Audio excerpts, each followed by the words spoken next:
This Memorial Day, some of us are left wondering, did our friends need to die? In this episode, we pull the curtain back on the conditions our fallen comrades were fighting under, and how the 100 and worse screaming chickens left their own men in the lurch. The facts you'll hear are well documented, but it's unlikely you're aware of the situation. For a quick backgrounder, check the first link below for a concise summary of this story from CNN's Special Investigations Unit. Or if you're like me, some stories are only worth telling if they take a really long time to tell. This is a story of soldiers on the ground who cleaned up their leaders' messes, purchased your New York National Guard son's body parts from Afghan bazaars for posterity, shot bad guys in the face when they really asked for it, and caught 9 spies on their base during the second largest operation in Afghanistan since Op Anaconda in 2001. These facts are again well documented, so let's get to the real story. Lightly edited for speed, this is otherwise an unfiltered, unedited, long-form conversation with former U.S. Army Captain Roger Hill, who co-authored a book with best-selling author Lynn Vincent called Dog Company, a true story of American soldiers abandoned by their high command. And with us today is Lieutenant Colonel retired Erhan Bedestani, who at the time of this story was a U.S. Army captain in command of a Special Forces detachment co-located on Rogers Base, and today finds himself as an attorney with the U.S. Department of Justice.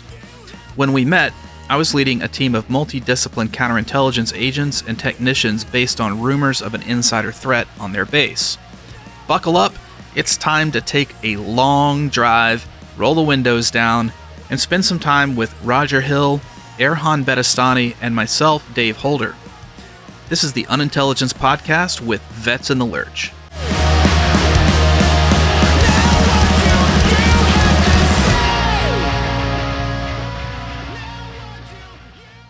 Should have had my ears waxed. Got all this hair growing out of the back of my Man, and you're right there at the camera too, so yeah. Everybody is going to see Roger's Man, now I'm earwax. super self-conscious. I'm starting to get nose hairs and ear hairs too. It's like Yeah. he got spiders crawling out of his ears. We're officially old. That's all right. I don't have anything to hide. Yeah. I lay bare who I am in front of the camera for anybody that should want to watch this. All right, everyone. Thanks for joining us today. It's an unintelligence episode, a bit different than those we've had in the past.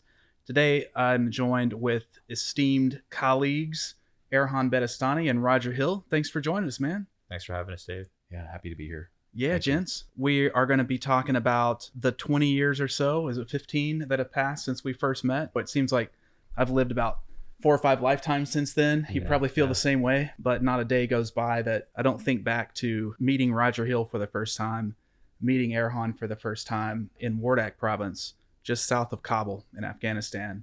And that was in 2008. 2008 seems just like yesterday, yeah. Yeah. So we're going to be those 3 old dudes reminiscing about old times and sort of contextualize some things that we were engaged with back then together and how that's affected us and how we make decisions today, how we conduct ourselves, how we prioritize things like risk, how we lead. We're all family men too now. So Erhan, when we met, I had just come out of Roger's office on a tiny outpost up on a sandy hill covered with like moon dust.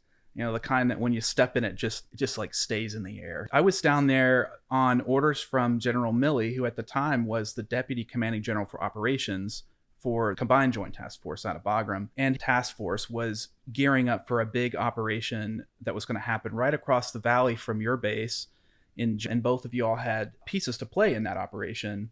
What General Milley was concerned about was some recent whispers from different intel teams throughout the intelligence community that they might have an insider problem down there. And when you're moving forces in from several different countries, militaries together, you know, the last thing you want is an insider coming off of a US controlled base that affects everyone else in the battle space. So I was thinking we were being fairly proactive, but when we got down there, you had just lost a couple team members the day prior in a roadside bomb, not far outside of the base. And so the look on your face when we met was a little different than what I was anticipating. I didn't know that it happened. I just saw your face and Tommy Scott's, First Sergeant Scott's.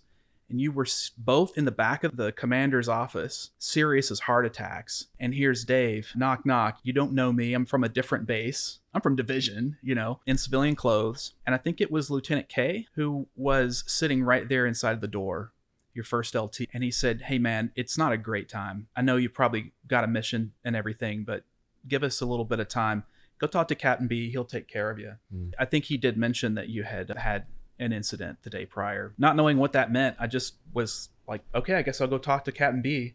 Everybody knew who Captain B was. And then you took it from there. And that was our introduction to Wardak Province and FOB Airborne. Yeah, I mean, 2008, Wardak, I mean, none of us really knew when we got there what to expect. I was a Special Forces Detachment Commander, less than a year outside the Special Forces qualification course as a graduate. So pretty young to my team, a team that had never deployed to Afghanistan. A few of us had deployed to Iraq. So when it came to that time frame and we landed on the ground, we didn't have an idea of what was going on. Most of it was being provided to us by the detachment that was there. And their point was, this place is a hornet's nest. There's a lot going on in Wardak. Yeah. It hasn't been reported. The previous forces that were here were unwilling to go out and really explore. And it was almost a truce of sorts, which was, U.S. and NATO forces stay here and the Taliban can do what they're doing in the remainder of the province. And where the fire base was situated was almost at the entry point to the province. And so there was a lot that was unseen. There was a lot that needed to be done. And that was really the setting that we came in on as a young team. And I'll tell you what, it was definitely a close connection to Delta Company. Roger's company and our company immediately realized, man, if we're going to survive and even try to get through this deployment and render some kind of positive effect, whatever that is, figuring out where the bad guys are, detaining people that are critical elements of the Taliban or anti-Afghan forces, we've got to be attached at the hip.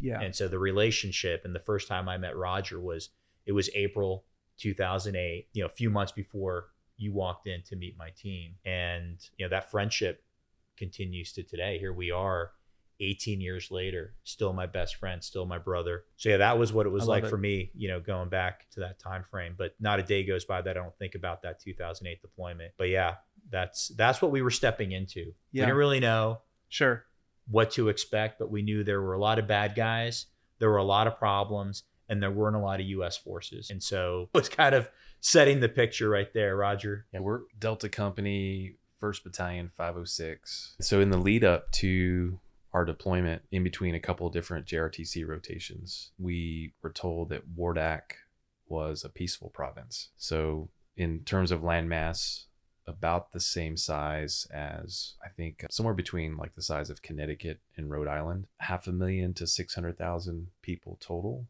Yeah. A couple of population centers, but largely rural. And the governor of Wardak had just completed in the year prior, from what we understood, a successful weapons buyback program. So it had taken, what they claimed most, if not all, of the weapons off the province. Clearly, as we saw. We were told that we would be an economy of force mission and we'd be handing out bouquets of pencil, helping start schools, helping rebuild infrastructure from the years of fighting previous to our arrival. And I hit the nail on the head. We started to push out into the hinterlands and we met a fierce and stiff resistance.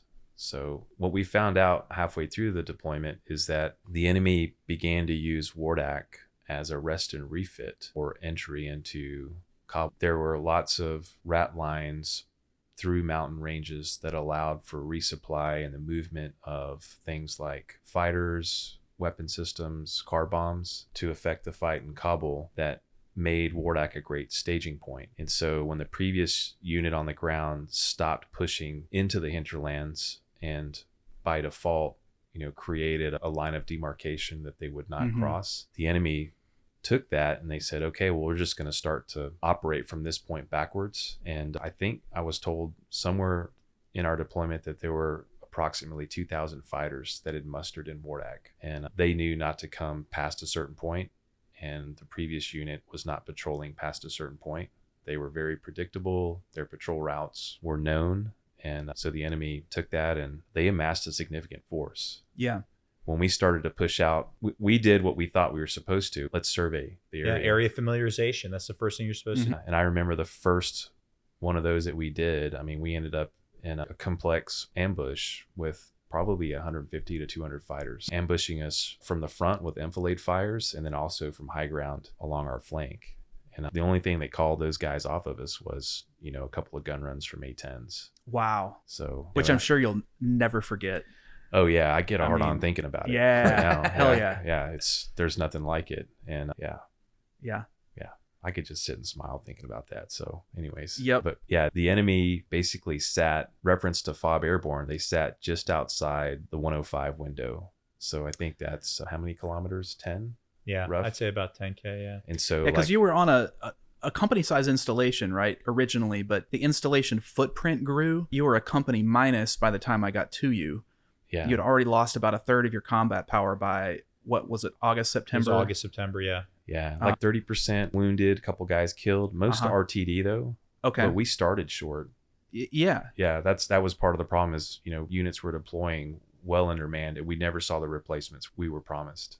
So you think the installation was in a cool spot? It was up on a hill. You could see into the other valley. You could see Highway 1. To your right is Kabul. And to the left, south is big logistics hubs. Yeah. You've got Ghazni just to the south is a big log hub for the whole combined joint task force, all the militaries out there. Then Sharana, just east of that towards the Pakistani border, is even bigger. And Sharana is a touch point just over the Afghan border on our log lines from Karachi back at that time. So if you think about military resupply on a huge maneuver force that's in country, it's all coming in through Karachi, overland to the eastern Afghan border in Sharana, to Ghazni, to Kabul, to Bagram. They had to drive right past your base. That's right. So you're on the biggest resupply route in country. Yeah. And not only that, I mean, we had all kinds of stories about 40 trucks being on fire on the highway.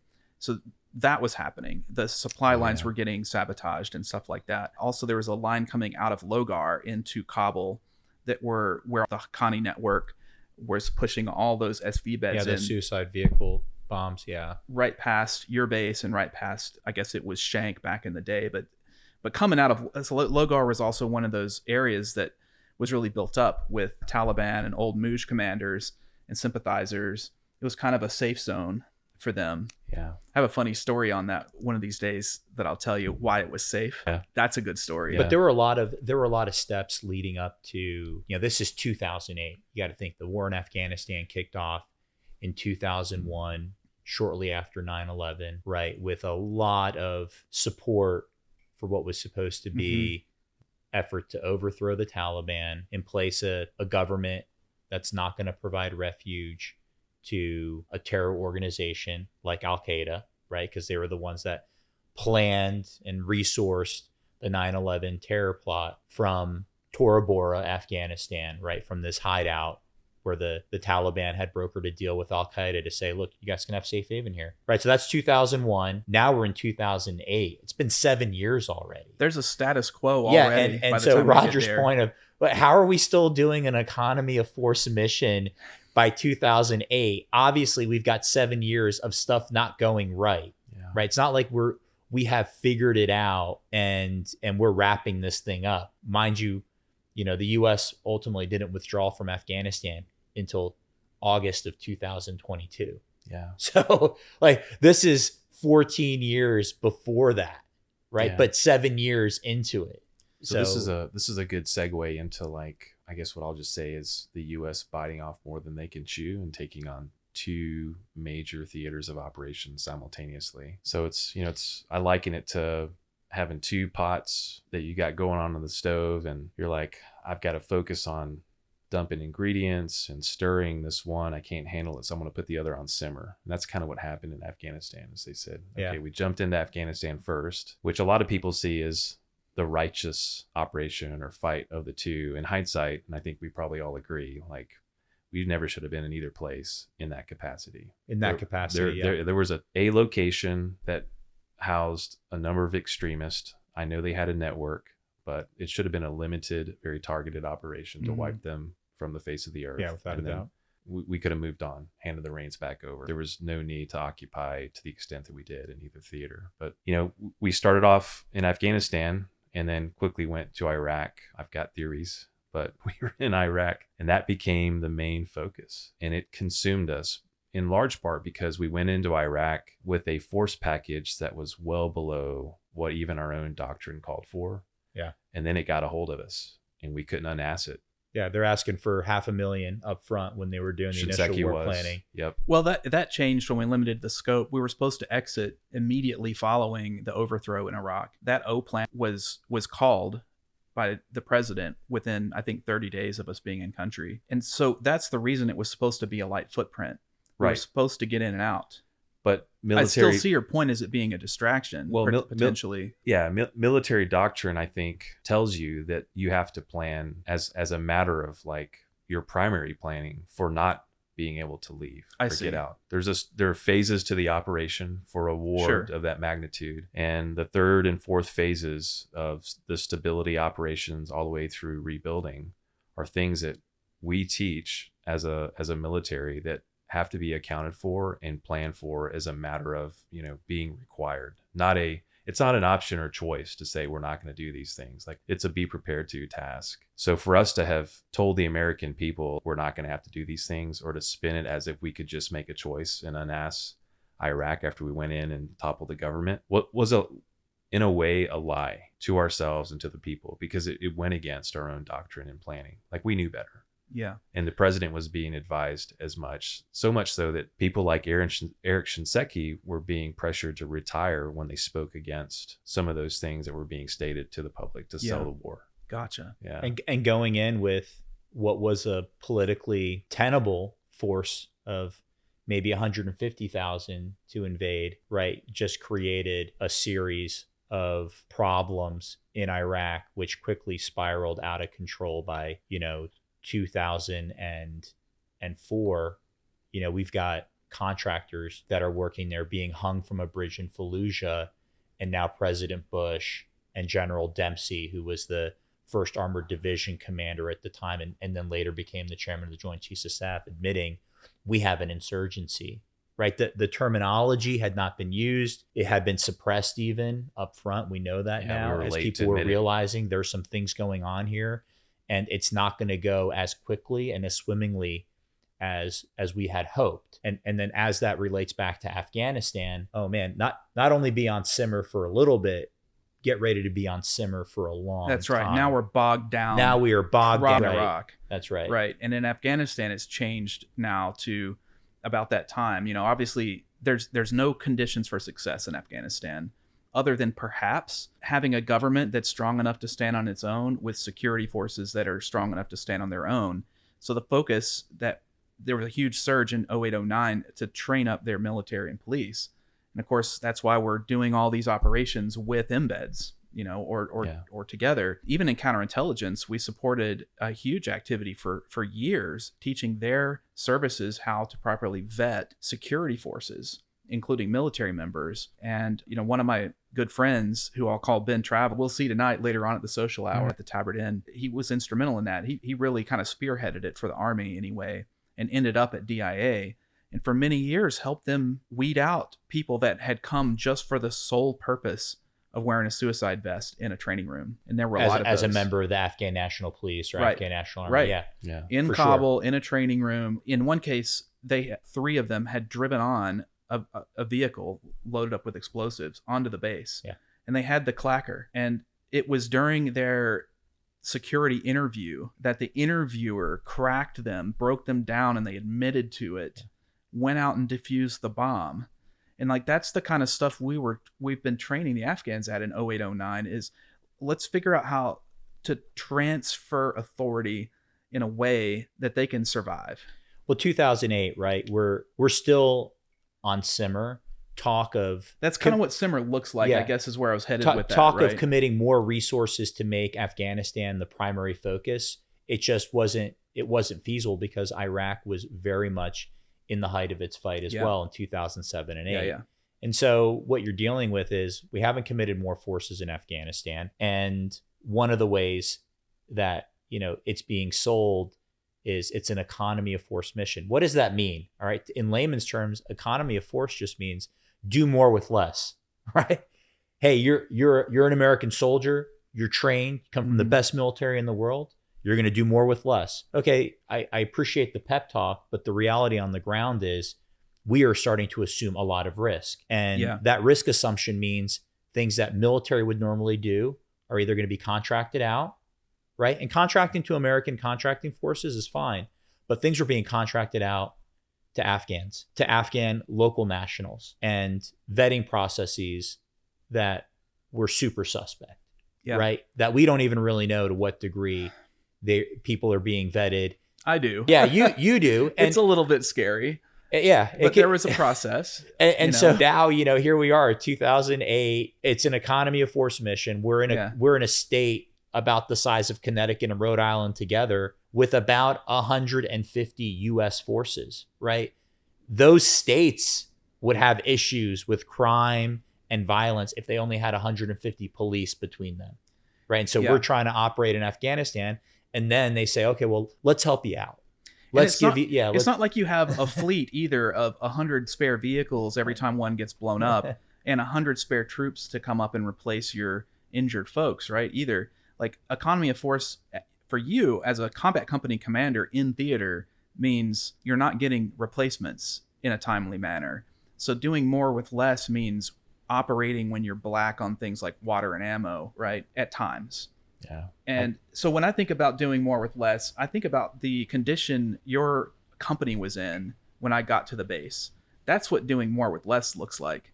You've got 70 something contracted Afghan employees there, roughly, which is one of these like unintended consequences of moving to contracting, because we don't have enough troops in country, right? Is now you've got 70 people that may or may not be properly vetted. They're on and off base. They can drive vehicles on and off base. They've got their personal cell phones. Yeah. And even if everyone had the best of intent, it's still, from an operational security perspective, kind of untenable. You're not really doing anything in secret when you're surrounded by 70 plus employees who've been there their whole lives and have obviously this very Afghan penchant for survivalism, just being even keel. What you see is what you get, and adapting to the situation towards the person or team that has the best potential to have your best interests in mind. So you've got this kind of survivalist mentality happening.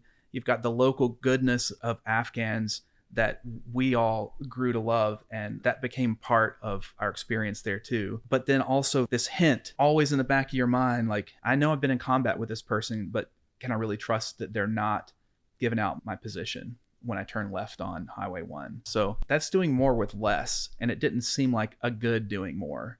What was the more supposed to even be? A lot of combat commanders I spoke with downrange on probably 25 different bases I went to, like Airborne, they didn't really have an answer for that. Some said that they were there to, move to contact. And I love that. I love that. It's very Hua Army infantry, right? Move to contact. Go out and find trouble and get into it and establish presence. So, okay, that was one company commander's feedback. Another is, Roger, you show up to Airborne and the first thing you're doing is area famine, you get in a tick. Yeah. You're cleaning up body parts, which is something that I think is relevant to the conversation. From other units, soldiers that are operating in theater without doing basic Army stuff like filing a communications plan and a travel plan. Oh man, that's you got to talk about that when you guys early on, right, during the deployment, how you guys flowed out to support the recovery mission. That was one of my first exposures to Tangi, to real bad stuff, was that mission. Yeah, it was early in the deployment. We were already dealing with the bases getting rocketed every night. We're trying to figure out who's who in the zoo. We'd kind of carved up the province into all the subcomponents, right? The counties, if you will, that are within the province, and then had this plan in mind of working our way through each county for this familiarization, led by the police. Hey, tell us where you're getting introductions along That's right. the way. Let's create this model for joint operations with the 101st, the Special Forces team, the police, and the Army, and we'll all go together and understand everything that's going on. But we're getting rocketed every night. Yep. We're going into defensive standard operating procedures when those happen. Sleep cycles are messed up for guys. And then now we're trying to transition into, all right, let's have a methodology here for what we're going to do for 6 months. And then bam, this huge incident happens in Tangi. We weren't even there for 6 weeks, I think, at the time. Yeah. We talking about Tangi? Yeah. Okay. Yeah. So you mentioned a logistical convoy being burned and how that was kind of happening throughout Afghanistan. That was pretty common, yeah, especially Yeah. throughout the southeast. Yeah. Or not southeast, but the east. Yeah. The whole eastern side. Yeah. So just to kind of touch on, where we were, because I think that context matters. So all these routes were basically coming off of, and Airborne was right off of the Silk Road, right? The infamous from antiquity Silk Road. And so these logistical convoys were moving along that storied route to move what was needed for the fight all over the country. And so part of our mandate or charge on the conventional side is you guys were shaping the battlefield from a high value target standpoint and training local nationals to secure the area. One of our biggest responsibilities was just to keep the road open. Yeah. And so Okay. one of the tactics that the enemy was utilizing in that summer, once they kind of caught wind of what we were trying to do, is, well, we'll disrupt what they're trying to accomplish and distract them by just wreaking havoc on the roads. So they started to set up more checkpoints. They would destroy convoys that were moving back and forth. Mhm. These were convoys that were not secured by U.S. forces. They were secured by contracted Afghan security forces. So civilians who were acting as a security agent that were providing basically a couple of vehicles in the front, a couple of vehicles in the back, and a few shooters to move water, mail, parts, etc. Yep. Back and forth. And so on one particular logistics push from Kabul or Bagram rather down to Ghazni, I think it was a convoy of like 40 or 50 Jenga trucks is what we call them, was caught down near Syedabad, and they set up a checkpoint. They forced all of the drivers of the vehicles and the security detachment out of their vehicles, rounded them up, and they basically just shot them all. And then they beheaded like 6 people. We responded and ended up conducting a clearing operation, which lasted over a week out of a little elementary school that was just kind of a click off the road and had nice oversight for where that incident occurred. And part of what we were tasked to do was, clean up the mess that was on the roads, because of where they conducted the attack, you couldn't really bypass. So it was they lit the whole convoy on fire when they were done. They did, Yeah. They Molotov cocktails, and then the whole thing basically burned through the asphalt and just created these huge craters. Right. And in the one highway that connects Right. Kabul to That's Ghazni. it. Yeah, to Yeah. Ghazni. So commerce literally stopped. And so we had to provide security for the area, which started with a clearing op so that we could bring in wreckers, lowboys, tractor trailers, and literally like pull all this stuff off the road, load it onto trucks, and then move it to some depot up north just to open the road up. Yeah. I mean, traffic was backed up for, hundreds of miles.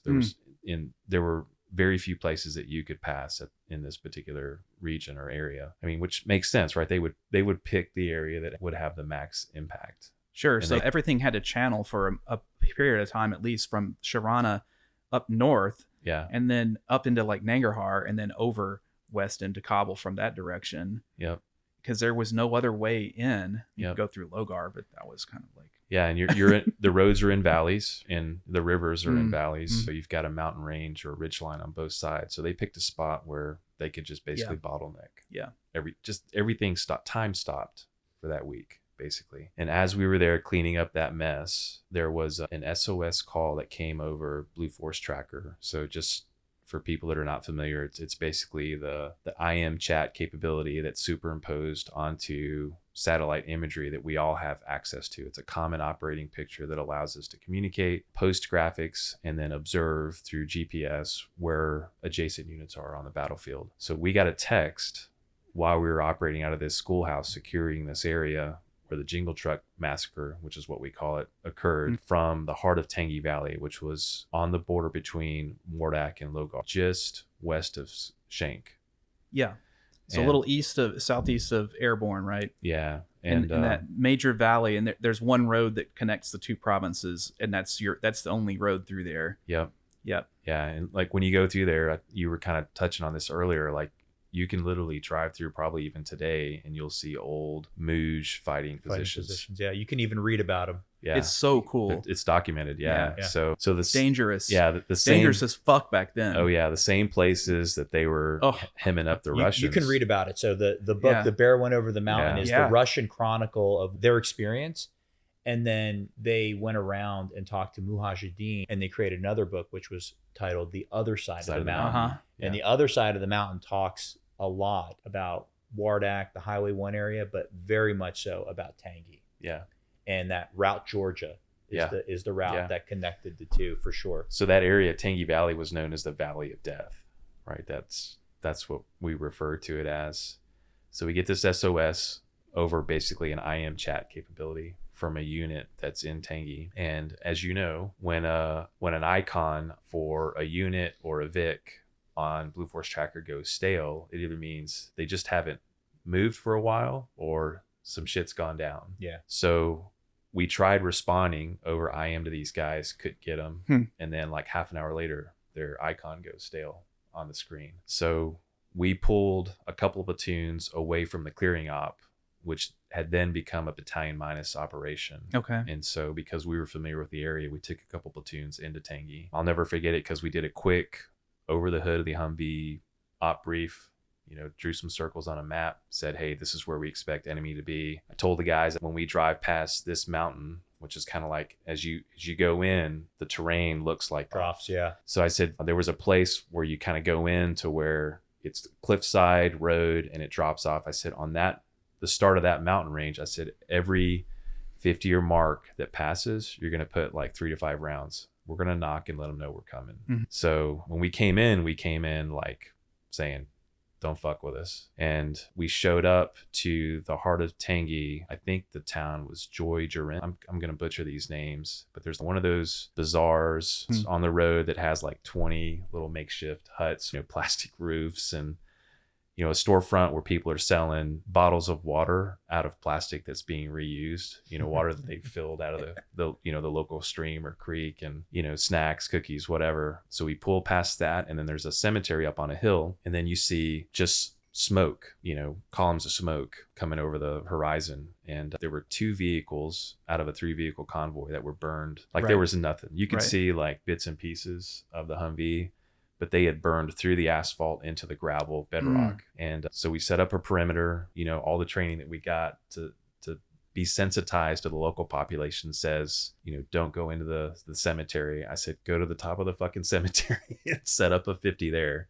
Like, we're going to let them know that we own this terrain. Fuck what they think, right? So we set up this perimeter, didn't get any pushback. The enemy had long gone, but we noticed uniform items thrown about. There were casings all over the place. There was a fucking gunfight that happened there. There was a team from 7th Group that showed up with pictures, printouts, and they were operating out of Shank and Logar. And we were basically right on the border between those 2 provinces. And they said, we've got 2 Americans that are MIA. We're going to take the Logar side and start to clear from here to here. And then we've got reinforcements on the way. Like, if you guys will work the Wardak side, let's just continue to talk and see what we come up with. And then within the next 2 hours, assets just started pouring in.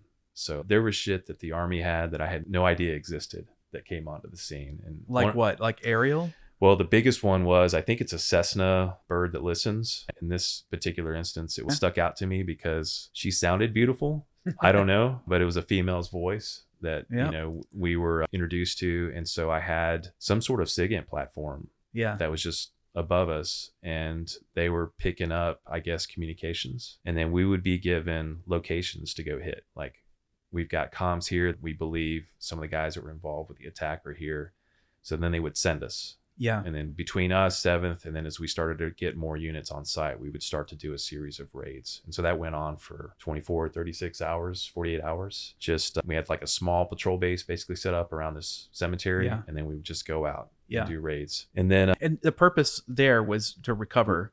Well, we thought maybe live U.S. recover personnel. Our soldiers. Right, yeah. Right. We thought these guys were captured and that they were holed up, in one of the houses in one of the village. There were several villages, around this area. And then basically we got a call over the net that said, hey, we've confirmed that both Americans are KIA. And so now this is a recovery operation.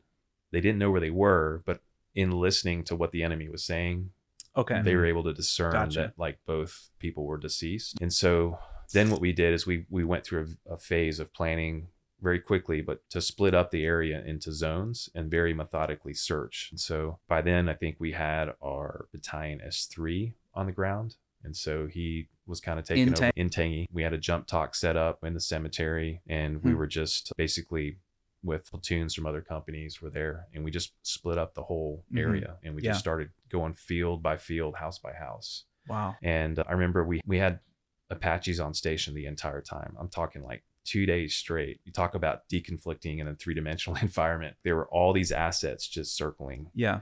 Right. And in a very narrow column of airspace. That's right. Doing different jobs. So the Apaches were totally operating off of FLIR day and night, looking for heat signatures. One of the things they said had a very short window of usefulness, because once the body or body parts, if they're out, cool down, you're not going to be able to see it. This is fucking crazy. Because I talked to one of the pilots after the fact, but they found a leg, just a leg, in a field by itself. And he told me after the fact that was found the night prior. And there were a lot of firefights like throughout that night, different units going to different houses. And so there were munitions dropped, not all in the same space, but within the same 2-kilometer diameter area. And this pilot shared that he was ordered to drop a munition on this leg. Oh. Like he was able to clearly identify through FLIR that there was a human leg on the ground, and then he got word to just destroy it. Yeah.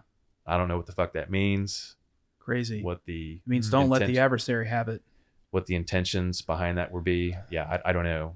And then the next day when we're doing this clearing op, 2 platoons from DECO cleared a field. So there were like apricot orchards all over the place. I'll never forget this. Like, apricots are my favorite fruit. We're walking through, we're exhausted, and you're walking through a field, looking for bodies at this point. It's just fucking chaos. I didn't even have maps none of us did. We had maps for Wardak.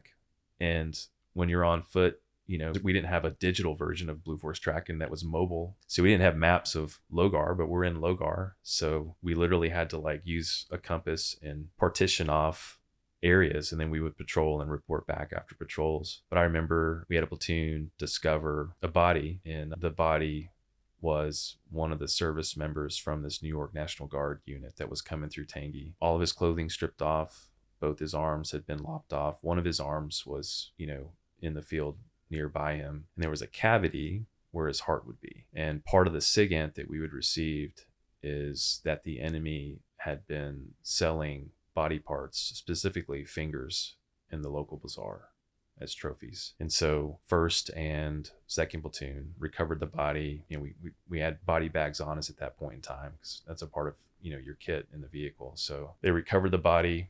I was just talking to a good friend of mine who was in that 1st platoon, Trevor Carlin, but he was just telling me this week he's up at Fort Myer with the old guard in charge of the Quezon platoon. But he remembers currently he remembers picking up the arm and putting it on top of the body bag as they carried this soldier out. And I remember, walking down there myself and then leaving that field and grabbing an apricot off a tree and eating it, and just how sweet and wonderful it was. And just, those are just vivid. I don't even know why I shared that, but it was just a vivid memory that I have. Like, I see this tree and this. Such a contrast to what you just experienced. Yeah. Just remember plucking this piece of fruit, and then chewing it and spitting the pit out, and really enjoying and savoring that moment in the middle of this shitstorm, this chaos. Yeah, that's the Afghan welcome right there. I mean, it's such a beautiful place. It's such a beautiful people. There are many people groups there, but all of those people groups were beautiful. I mean, I had some of the most amazing, memorable life experiences I've ever had with Afghans. Yeah. But the treachery and just the sheer violence, the violence was over the top. It was like some south of the border cartel stuff. Yeah. And then there's the rest of the population that were lovely. Yeah. It's crazy to be in a beautiful, gorgeous, peaceful orchard, which is peaceful until we get there. Generally, you're right though. Like, those valleys where all the water that came out of the mountains was channeled to was such a lush, stunning green. The vegetation, or the crops, because the Afghans were so efficient. You talk about using every square inch of land for agriculture. It was just so lush. Yeah, there's almost like coming off the ground in those valleys, and then you'd look up and it'd be like crumpled, brown paper sack all the way around you. This just brown and sort of like deep green contrast was really interesting. And danger everywhere. Danger everywhere. yeah. Yeah. Because it felt like a jungle down there. It was so thickly vegetated. And it's hard to grasp that dynamic when you're looking at a photo or you're Sure. up on a mountain looking down. But then when you get down in it, it's thick. It's a hard, those valleys were hard to fight through. All of them up through Kunar Province. We've seen movies now about all the base overruns and things that happen in Kunar Province. Yeah. And I spent a lot of time on those bases too. Real fun times, especially in convoys going through some of those real channelized roads that might have a stream hundreds of feet below you, mountains all the way up here on both sides. Yeah. Ooh, kind of a high pucker factor. Tyranny of distance. I mean, that's what you started to see. I mean, Roger and the company where the fire base is situated, that's a 60, 70 kilometer drive down. Yeah. Oh, to Tangi? To Tangi, So that's right? So that's substantial. about 45, 50 miles. And when we just try to frame it up with, in Iraq, companies were similarly situated in terms of size with areas significantly less than that, right? To try and create some type of... Within line of sight comms. Yeah. Yeah. Okay. Everything was SATCOMs in Afghanistan. One, because of the terrain, but two, because you were well outside Right, of so line of sight. To get to where you want to go in and of itself is a major operation, right? Yeah. Movement is always something you have to plan for Sure. in a combat operation.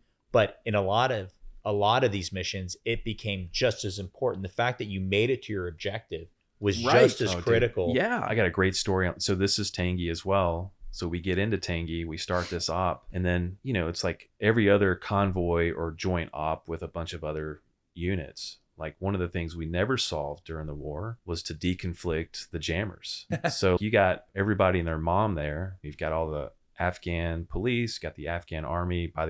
Towards the end here when we're doing this, because of course one of the edicts that came out towards the end of the recovery operation is that you can't enter a house unless you've got Afghan army or police with you, right? So we go in there and it's good enough for us to do it by ourselves for the first half. But then when the brass show up, they're like, hey, why the fuck don't you have police and army with you? You can't do anything else until we get our partners here to do this with you. And it's like, fucking A. So Oh yeah, give me my token Afghan military force here that I can go into the building with. but they can't talk because their ICOMs won't work within proximity of the jammers. We won't go anywhere without jammers. So it's just a fucking circus. Yeah. Right. So one of the things we had to do is we had to create a relay network to work off a line of sight. I had to sacrifice a platoon to go take some high ground at the midway point between where we were in Tangi to the entry point into Tangi from Highway 1. And so that was 3rd Platoon, so that they could set up line of sight and we could work line of sight, because the jammers were eating up our SATCOM communications. Yeah. That's Afghanistan, Yeah. right? That's I had to give another up a whole Tuesday. platoon because they had to have security Yeah. just to man that radio so that we could talk back and forth. Also in part because, and I don't know if this was unique to Wardak or not, but there was so much iron ore in the mountains. So all the fight is going to be along wherever there's water, because that's where the population centers are. And all the water is going to be next to a cliff. And inside those cliffs is a shit ton of iron ore. And so we'd go to these places and we'd be like, why can't we communicate? What's going on? Oh, yeah. And I didn't learn that till much later. I didn't either. So, we'd have to put out what we call breadcrumbs.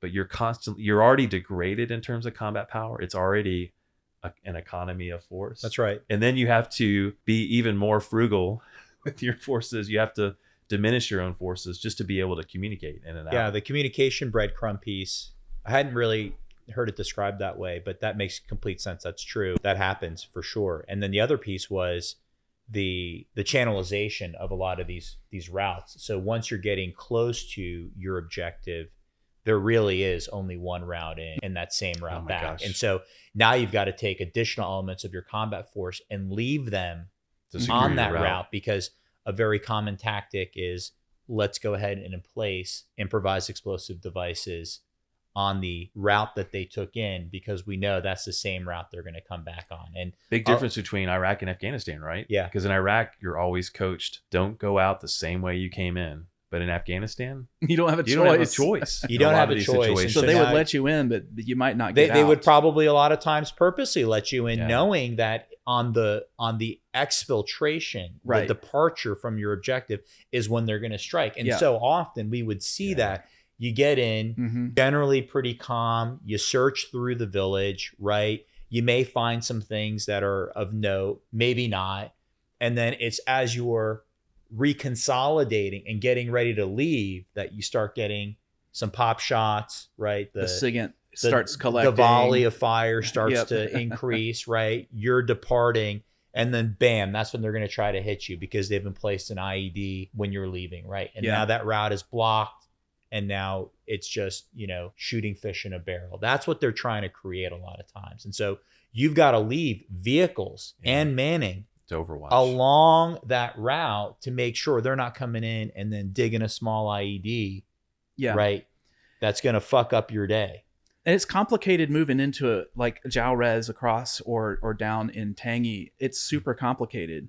But think about just going down to Highway 1 from the base, which is a quarter mile, something like that, bang a left. And that route is extremely treacherous. 100%. Yeah. You're not getting left alone on the main route. And it's paved and it is dangerous. When these decisions for force ratios are made in a vacuum, there are absolutely enormous consequences. So we were just talking earlier about the planning leading up to Iraq versus the planning for Afghanistan. If you adhere to the historical force density ratios for a counterinsurgency, they would tell you that you would need 20 peacekeeping troops per 1,000 population. You abstract or extract the math on that for both Iraq and Afghanistan, you're going to need on the order of 500 to 600,000 per theater at any given time. So that's 500,000 troops on the ground per Iraq, 500,000 per Afghanistan all the time. The most we ever had in either theater was, I think, $145, right? Not even close. Yeah. I mean, you had the initial invasion into Iraq, which maybe was over 100. Yeah. But after that, 115, I think. Yeah. But for Afghanistan, I don't think it ever got over 45. Yeah.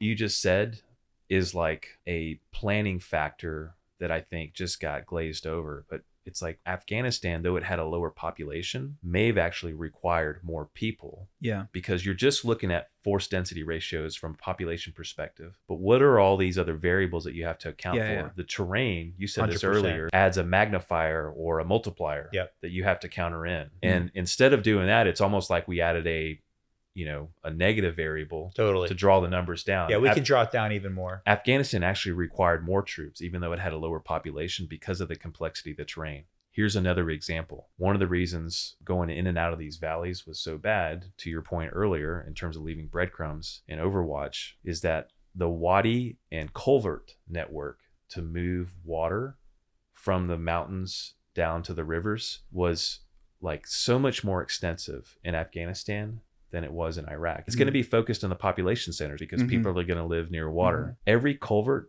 has the potential to be a giant fucking pipe bomb. And that's all they did. That's all they did, is they would load these culverts up with mortar rounds, or, I mean, HME has a shelf life, but you can move it in and move it back out based on what you need. You stack rocks on both sides, and which way does the blast go?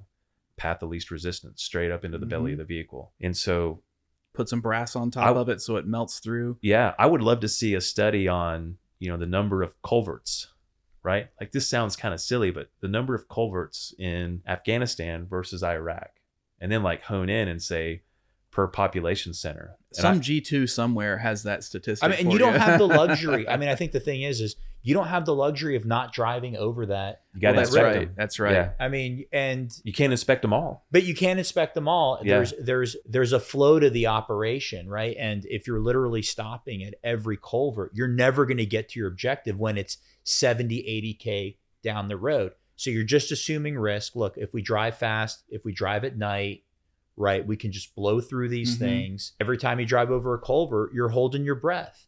You're like, all right, man, made it over that one. Good. We're good again. And you kind of reset. Yeah. But when you don't have the luxury of dictating when you're going to travel and it's in the daytime, then all this risk starts to accumulate. Yeah. Right? It's additive. It's additive. And plus you have insiders in your mix too. I mean, the insider thing, like that's the biggest thing, right? This is 2008. People aren't talking about insider threat, right? And the movie that I grew up with in the Green Berets with John Wayne, there's a famous scene where one of the Vietnamese local nationals is inside of their patrol base and he's counting steps from where mortar rounds had impacted, right? Off of the target, right? This main area that they were trying to target. Had that happen on your base. And that was happening. So you watch it in the saw movie. That. Yeah. And And you're not thinking, like, I guess I lacked imagination as to what people could really do, right? And what people were really capable of. I think that was my biggest weakness when I went to Afghanistan. Like, no, there's no way I'm going to see this. It was And it hyper happened. hyper violent, hyper sophisticated. Totally. To your point, somebody had that data. Somebody knew that that was a potential risk. These are the sorts of things that we glazed over in the lead up to trying to sell both internally the fight and selling to the American public. So we got an economy of force. Now we're going to have to rely on local Afghans to run certain aspects of Outsource everything. outsource as much as we can to the base, And so if there's an element of laundry or kind of welfare associated Water with trucks, the trucks, shit trucks, garbage trucks, you know, bazaars. a local bazaar or cafe to have some cafe, stuff. Yeah. And our base, FOB Airborne, was being expanded. So Right. before the president at that time announced that there was going to be a surge in Afghanistan, there was already planning being executed to facilitate that. So FOB Airborne was one of the bases that was targeted for expansion. So we had backhoes, we had front end loaders, Tons, we had yeah. all kinds of construction equipment. We had an army of construction equipment on our base, With workers. and we didn't have people to run it. Yeah. And it wasn't like the army gave us engineers from the engineer corps to do it. So the procurement arm of the military hired a bunch of Afghans Yep. and said, hey, these guys are safe to work on your base. Are we going to question that? No. No, Well, no, because that's their job. that's their job. Yeah. But there are a bunch of dudes who are like so far removed from the fight, and they're processing paperwork. So they're looking at applications going, I've got all the references I need. And the references say that this guy is who he says he is. They're all in bed with one another. Everybody's giving their word. We come at so much as a Western, Judeo-Christian based mindset perspective. with central records of birth certificates and things like that. Yeah, well, and just like, we're really naive. We think people Naivete, yeah. we think people carry the same values we do. It's like, yeah, of course they told you the truth on their application. These references, when they tell you that these people are who they say they are, like, it all checks out. But in hindsight, I found out that a lot of these procurement activities where we procured services through the acquisition corps, I think primarily the Air Force in this case, to support what we were doing at the tippy end of the spear, like, there wasn't actually a thorough vetting. Totally. It was a taking a word of, 2 levels removed, but Yeah. no. I mean, I was one of the guys that was a part of the vetting process. But there was too much being. It was a challenge. Yeah, they're like just calling the terrain complicated. I think the human terrain 100%. was super complicated. And I don't just mean because of the different ethnicity, sort of the pastiche of ethnicities and all that throughout the area. That's one dynamic, right? Then you got the dynamic of old Muj who are still around and have a very loyal following. Then you've got the Pakistani side of leaders. Then you got the AQ side. So it's already a complicated human challenge. Yeah. But when you are out there in an economy of force footprint, a complicated physical terrain, now you've got the added complication of the human terrain that everybody kind of already knows about, plus all of the local hires and the impossibility of vetting because there aren't central records. Yeah.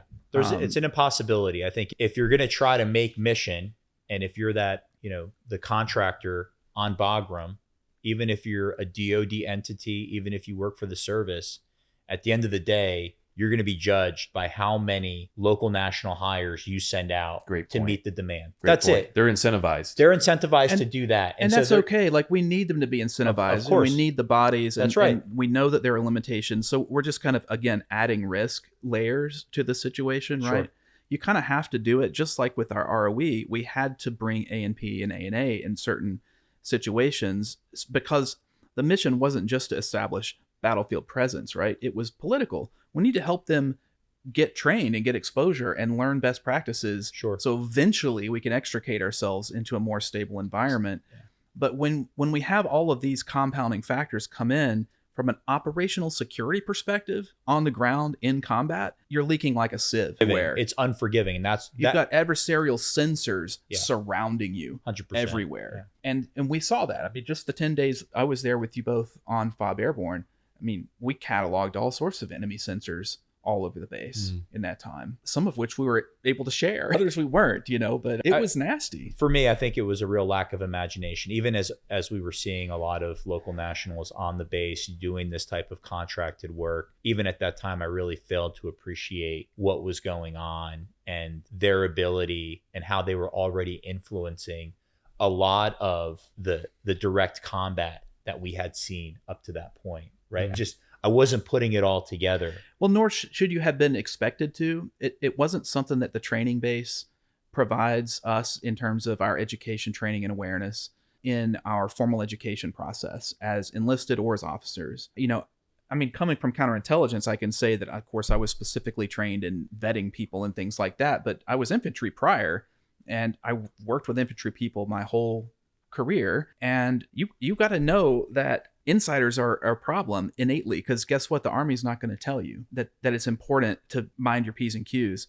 And if the CI guys do come around prior to deployment and brief you guys up, it's like, OPSEC, let me tell you what OPSEC means according to DOD ID, whatever. And it's like not relevant.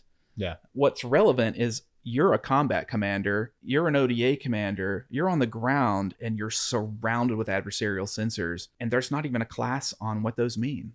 What's the significance? How would we know the correlation of events that led to ABC 1, 2, 3 happening? What does that enemy threat signature look like? A lot of this goes back to the naivete of our biases, our perspective, our mindset. Yeah, these guys aren't refined enough to do stuff like this. Oh yeah, as a culture. And that's the dumbest thing I've ever heard. I know. Yeah. I agree. I mean, I think I know you do. that's a bit of the naivete. Like, look, these guys are from the Stone Age. Ridiculous. They've been fighting for centuries. Yeah, they're hardened fighters, but at the end of the day, from the inside, they're not us, right? And I think you can get into that dynamic very easily and discount who it is, what they're capable of. And so for me, I saw it when I step off of base. That's when I'm engaging with the enemy. That's how I was kind of primed and conditioned. Gotcha. But I think I was definitely undervaluing up front. Hey man, all these people are on our base. They're doing all these things, whatever. I just kind of rationalize it and then move on. You kind of have to do that too. And I think you kind of have to do it. That's accepting risk, because you're going to be around the Afghan population. Yeah. And guys in our positions anyway. But literally, it's like as soon as you drive off the fire base and you bang a left to go down south on Highway 1, you're tipping your hand. Of course. And you're tipping your hand clearly. And anybody on that fire base that even just catches a short 1 second glimpse of you making that left turn, by identifying that to anyone in their network, is already setting them up for success, right? For all those culverts that are down the road, all those ambush positions that are down the road. And so it only really hit later on, as we were preparing for Operation Ordu, and then you came onto the base, when you said you came in. We sort of put the big picture together. Together, like, oh my God, this has been going on for this long. Right. Okay, let's try to kill two birds with one stone here. Let's try to bring in a large force to try to tame Jalrez Valley. And at the same time, finally, let's catch them in the act. Let's catch them in the act. Let's catch them. Let's catch the insider threat in the act. Yeah. And we did. Yeah, this whole discussion really helped shape me in my transition to the corporate world.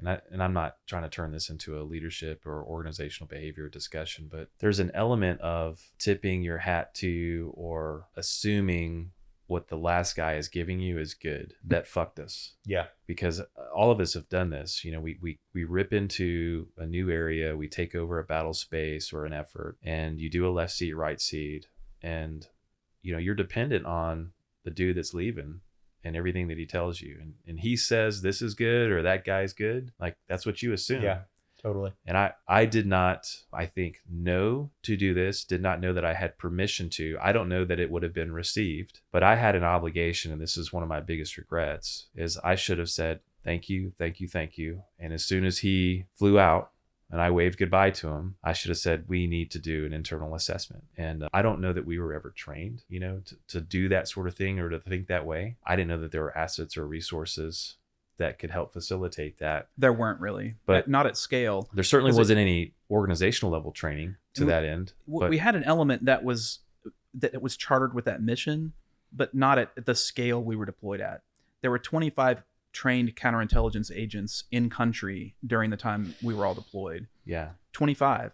We had 130 installations just in that regional command east. Your along force the border density there. ratios are all fucked up, man. So yeah, I mean, we had out of 130 bases at any given time, we had 30 reporting insider threat things. Yeah. Yeah, we were in denial that was even a threat. Yeah, by 2014, 2015, 2016, you have military forces now enacting policies and procedures. Guardian Angel program. Which is mandating. Yeah. Mandating that when you have local nationals, when you have even Afghan police, You have a guard and assigned. army, you have an overwatch that is watching them. Just them.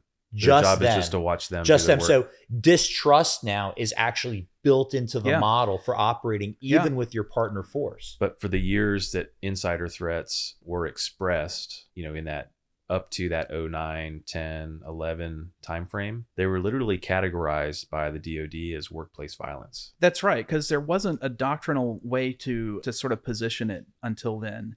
And I remember when my boss at the time and future mentor and close friend, Michael Ethier, who passed away a couple years ago, he was a chief warrant officer, and he always used to, I kind of lost my train of thought there. I started thinking about Mike, and I miss him. Sorry, I'm so sorry. But yeah, he had a lot of trouble with the way Biden pulled out of Afghanistan, and his life went south real fast, and he passed shortly after that. Some Yeah. of his final words were "fuck Joe Biden," and it was because in his mind, in his the whatever kind of universe that his mind existed in was so shaped by that one event. He had deployed several times. He had also gathered, like I did, a great appreciation for the Afghan people and our troops that are going over there naively, but because that's what we do as troops. Yeah. And we're lost for crazy reasons, and Well, the commitments that we went against and all of that. that makes a lot of sense. And I think a lot of anybody that served there,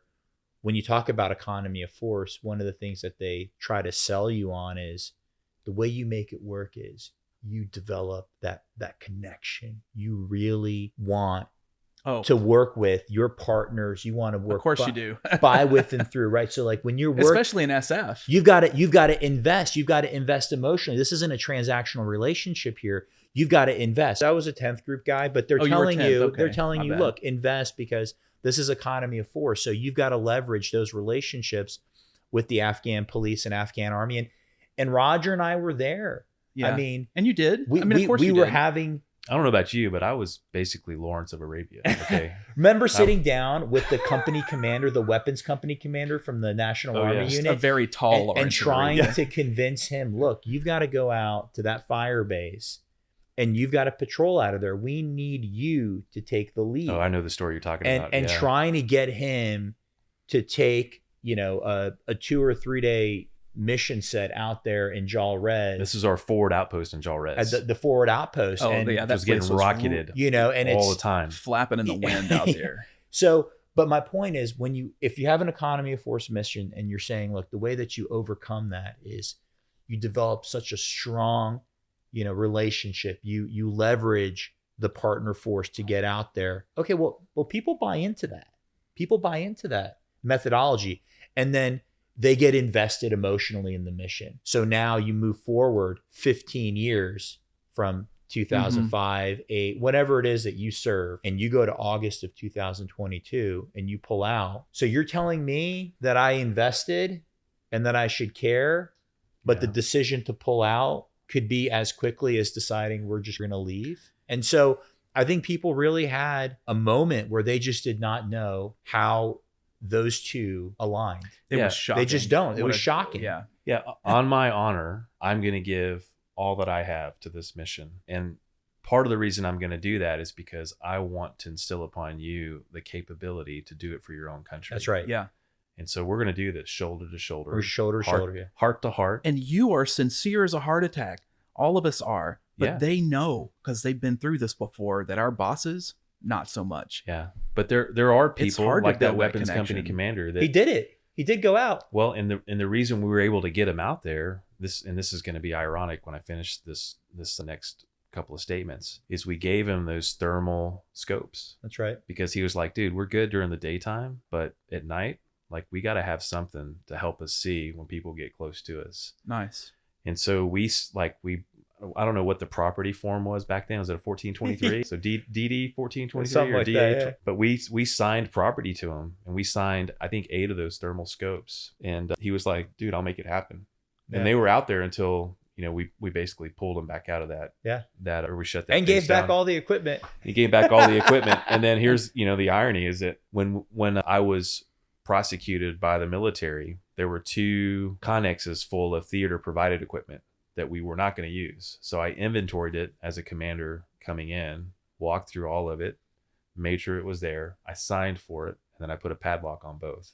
And it just sat on our fob. When I was removed from command, the brigade came after me with a flipple saying that I had lost property. But they removed me from command, and then they didn't bring in an officer to inspect property until 3.5 months later. And so my XO was gone. I was gone. Most of the platoons had changed out by that point in time. There was no continuity. Nobody knew where anything was, because when you do a property First handover, sergeant was gone. Yeah, when you do a property handover, that's an emotional event. Like you're spending days, walking through a property book, making sure that everything is there. And so they accused me of having lost those 2 connexes worth of TPEs, millions of dollars of equipment. I had to pay for it for years. They garnished that pay from me. No kidding. For many years. Oh yeah, tens of thousands of dollars. I did not know that. Oh yeah. And so, to your point earlier, like I was like pretty organized and disciplined when it came to property management. We recovered those thermals from the Afghans who fought in combat with our equipment.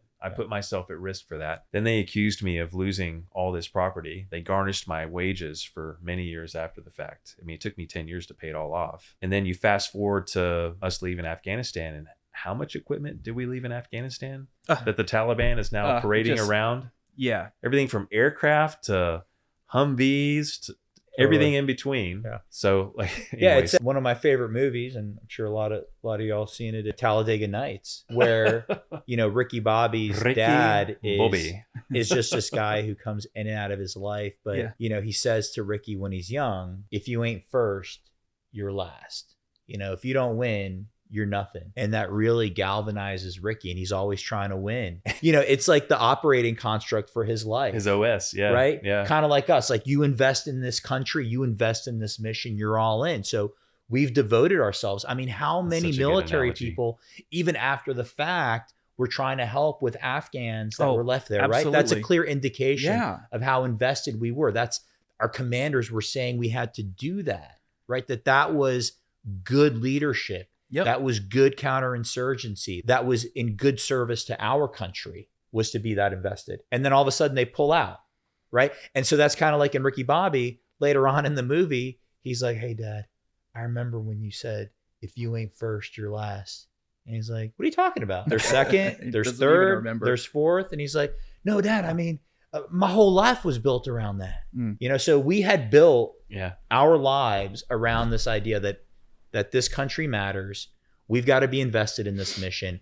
These fire bases that we're standing up and we're securing at great risk, all of this matters. Fast forward to 2022. Apparently it doesn't matter. Yeah. So I mean, I guess I just wanted to bring that into the conversation because it has impacted a lot of people's lives that lost something in Afghanistan, and it's impacting people's lives in Afghanistan now, and we all care about that. At the time, there wasn't a word for the insider problem that we were facing. Everybody was talking about coin, though, as if coin was some new idea or it was even a good idea. I'm a counterintelligence security person, so I'm rear echelon support to the front in a battlefield sort of situation. And I thought coin was ridiculous. It was laughable, not something to be taken seriously the way we were doing PRT operations, provincial reconstruction teams, usually led by Air Force. None of that was coin, but a lot of military leaders started believing it was, because it was so over communicated in the news media to drum up support. And even military people started believing that this was a coin operation. They treated it, our leadership, the Petraeuses, the McChrystals of the world, treated coin as if it were a leading strategy, when it is in fact a strategy of last resort. It's like when all this other shit that you do doesn't work, then you resort to coin because things have devolved to a point. Unless you're going to another country to... Well, coin is supposed to be small special forces, like U.S. Army Special Forces mission. It's counterinsurgency. On that scale, it's a strategy of last resort, though. And it is something that you don't do it at scale with Hearts and Minds. Remember Hearts and Minds? Oh, we yeah. talked about Hearts and Minds. That was the dumbest tagline I've ever heard. And some people believed that was a real part of the strategy. Well, and then add that to the complexity of insider threat. So now when you Correct. start to have a sense that this insider threat is real, but then you have a countervailing tension of Hearts and Minds, which means don't do anything aggressive towards the population unless they're a named enemy, then where does the insider threat fall in that? Right. And a lot of times with the insider threat, you're only learning that they're a bad actor at the moment that you identify that they're doing something. Correct. Right. And so this is the reality. Or well after the fact. Or well after the fact. And then you start to kind of forensically audit and you're realizing, oh my God, exactly. This was the person that tipped them off to do this event. So this is a good segue. I like that you mentioned that, because when I came in with my friend Mike Ethier and a couple other team members helped in various ways with this, is we surveyed first everything that was previously reported about Wardak Province. And there was some reporting. Now, mind you, we have these little intel reporting codes that help route the cable traffic to the right teams as they're doing their, more holistic analysis and things. Those weren't being used effectively and probably never will be. It's a training gap and it's hard to enforce. So we had to end up reading all of the intel reports because they weren't tagged like they were supposed to be. Yeah. We didn't want to miss anything that was not tagged appropriately. Yeah. The CI bucket, as it were, was empty because that tag wasn't being applied to all the intel reporting. So we had to read everything. And of course, that was a school. And coming into Wardak, it had been instructive. A lot of the intel I was seeing was from your intel sergeant on your team. He had a source network and it was very good. You also had an intel sergeant from your battalion, or a team actually, that was producing a little bit of more local dynamics. Coming into all that though, we were a counterintelligence team, but nobody had considered what CI is supposed to be doing in support of a combat operation. There wasn't a word for it except for like doing sweeps to make sure no classified is out after a meeting or something. So when we read all the reports, we had to get our heads together and figure out, what do we call this? Because it's not really counterintelligence. I mean, it kind of is very broadly, but then how do we operationalize real resources in support of the front facing the enemy troopers out there? And that's where insider threat came about. That became a better term. So it was CI support force protection throughout 0809. Yeah. Okay. Right. And counter insider threat. And at the same time we were there, Haqqani Network and others were in a massive surge. We're surging people in to come help the Afghan National Army and police learn vetting. So a lot of things are converging here and nobody really knows what to call it or whose charter it is. CIA and DIA were deconflicting, like who should be talking to the lead people in ANA and ANP up in Kabul and getting the real ground truth, right? And feeding that back into the intel systems. Yeah, so, and that ground truth being, like, what's the risk? How susceptible are your ranks to Al-Qaeda, ISIS, Taliban, Haqqani, any anti-Afghanistan forces that are infiltrating, right? Like, how susceptible do you think your guys' formations are, right? That's the ground truth that you would probably want. We would want that, but the intel wasn't easily available. Yeah. And that means nobody was seeing the intel. Sure. So we wrapped up our survey with a report, and they ended up flying Mike mid-tour back to DC to brief it. And that's where we got the surge of contractors to come in and help all these bases with vetting their workforces. Yeah. You're probably seeing a lot of backstory stuff now. When we get to the culminating event and the aftermath, it's hard for me to hear this shit because, basically what you're saying net is that everything that we dealt with was because the core issue or threat was an afterthought to the Army. There was a capability gap and they didn't even know there was a gap there. And thank God you guys found it. But like up until that point in time, nobody was tracking what I would think, had I decided to go intel, I'd like to think that, I'd be looking at this problem from the same perspective. I would have more than stumbled across the same issue and tried to solve it. It's disheartening to know that we went that many years. Yeah, totally. In this blind spot and not taking a crack at solving this problem. And I'm so not at a systemic level. There were definitely wins. It's the only way to solve it, man. Well, of course, at a system level. The Army is a system. Yeah, right. So, it's got to become, at some point, it has to become doctrine. It has to become a force-wide solution. Well, it can be anecdotal. I have trouble level. looking backwards saying that they did it wrong, because at every point in science, for example, you get to a point where the old hypothesis becomes unsupportable with the facts. And so now you've got a paradigm gap. My son will be rolling his eyes right now, dad and paradigms. And that's a little bit of a high vulnerability period. And then you come up with different hypotheses, right? So this is always happening. It had happened a lot before we got there.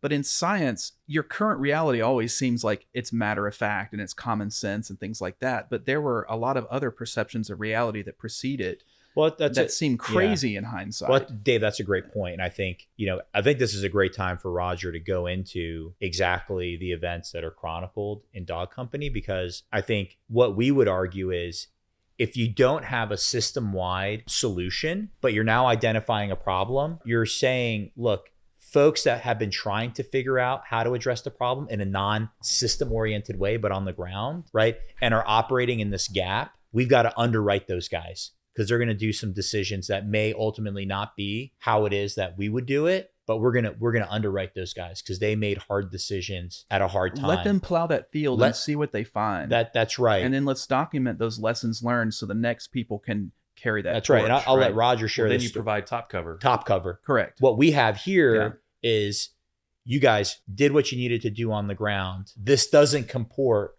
with either the political messaging that we want to send, the outward view that we want the American public to take away from what's going on in Afghanistan. And so then we're going to identify you guys as rogue actors and then railroad you. Oh, yeah. Right. And so that's what occurred, because this was a moment in time where now finally the force was realizing, holy shit, we got a real insider threat here. We were totally unready for it. Totally unready. At a system level. Whether it was 12 or 14 months or 2 years down the line, maybe they finally got their system-wide mechanism in place.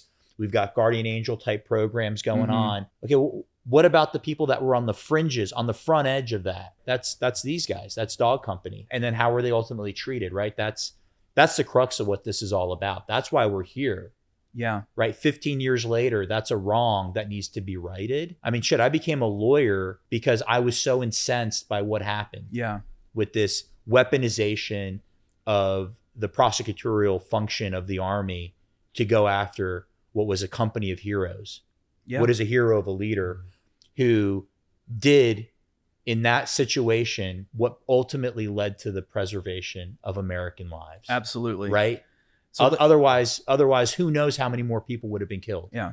And so instead of them being lionized as heroes by their command, we're dealing with a wrong that Roger's still trying to justify 15 years later. Yeah. Yeah. So let's frame this up. We've talked a little bit about how we arrived and some of our predispositions and what we really saw, what we did there, some impacts later on. What we haven't talked about is sort of the elephant in the room, and that's the Dog Company story that you co-authored with Lynn Vincent. And that was a real challenging read because it deals with some real uncomfortable facts about the way the Army conducted themselves. Getting the book through pre-pub was painful, and it told us some things about how the government views war and our roles in combat zones. It was my first deployment, my first assignment as a counterintelligence agent, and it was almost unheard of for us to be identifying bad guys, where we had confirmed that an insider who had authorized access to one of our installations was bad. That was something that we just didn't really talk about. In most cases, because if they were ever discovered, like walking rounds in, on the phone while rounds are hitting, providing corrections to the adversary who's sitting up on the mountainside, you had that happen on your base, I found out a couple days after my team got there, and just fired the guy. Okay. So ideally, you fire that person and you enroll them in the biometrics centralized repository so that if that person comes back in the next rotation of soldiers, and they don't recognize the person, of course, it flags this person is problematic. Well, on your base, we found out just before we came that your biometrics was broken. There was no connection to the network and your machines were down.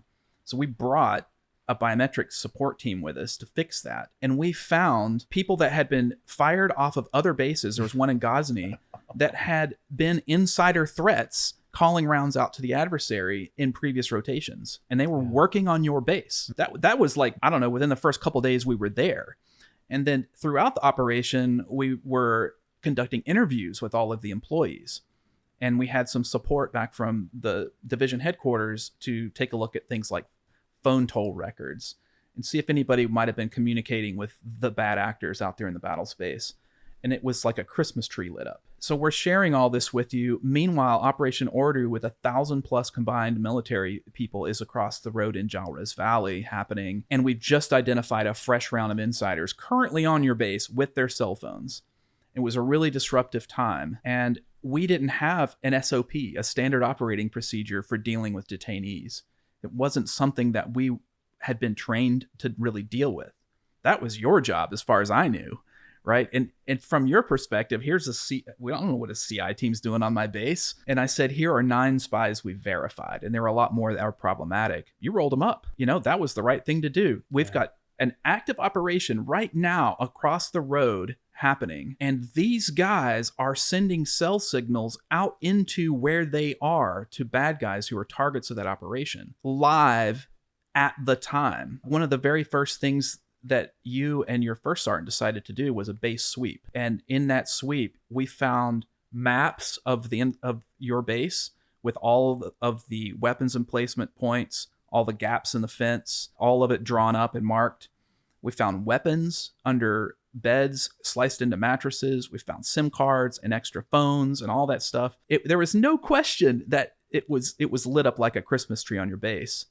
Then during the operation, the troops that were on the U.S. side, they brought a couple of detainees in from right across Highway 1. There was a little bit of a hill there and a cell phone tower. And these 2 guys up in the tower were switching the lights on in a code based on what the insider on your base was telling them. Right? And they got brought onto your base. So now you had them from the battlefield and the insiders, and we're having trouble with the rules of engagement, with getting things to happen in that 96-hour window at the time you were constrained with before having to either release them or send them off to the National Defense Service or the police or whatever. You wanted to know, who else is there? Have we got them all? Are my troops still in danger because of people on this base? So you and your team had the 9 detainees from the base. You had the 2 that came across from outside. You had an army interrogation team there, and then you had your deco folks there, right? And you consolidated all of the detainees into one place and began systematically interrogating or interviewing them, right? Long story short, I found out a couple weeks later that there had been a controversy on the base. Someone had an allegation that there was detainee abuse. And so that was when I heard about it. And then, of course, I came under investigation. I think it was the day of my flight. A major came in from battalion and had me sign a sworn statement and give an affidavit as to whether or not I knew about any detainee abuse. That was the first I'd heard about it. And I said no. That was where back at... That was at Airborne. The last day I was there. My team had already left. Got it. We didn't have enough birds for me to go with them. So I stayed back an extra day or 2. And so then, of course, I find out that, there's a huge investigation. I got pulled in as a witness during the Article 32 investigation. And that's when I found out, here's the whole story. This is what I think happened. This is a lieutenant colonel talking to me, who is the lead on the Article 32 investigation, which is like a grand jury. And I listened to it just in shock and thinking, I suppose this could have happened while I was there. There's room for that to have happened and the other things I did see. There are things here that I didn't see, but there are also things that really don't add up. So I gave the investigating officer my agent log that had an hourly log of what me and my team were doing on base for 10 whole days and all of our notes. And I gave him my photo log, which I also had. And he just scanned through it really quick. And his words were, I have to paraphrase, I don't remember exactly, but now I finally know who's full of shit and who isn't. That's what he said. How did you take that?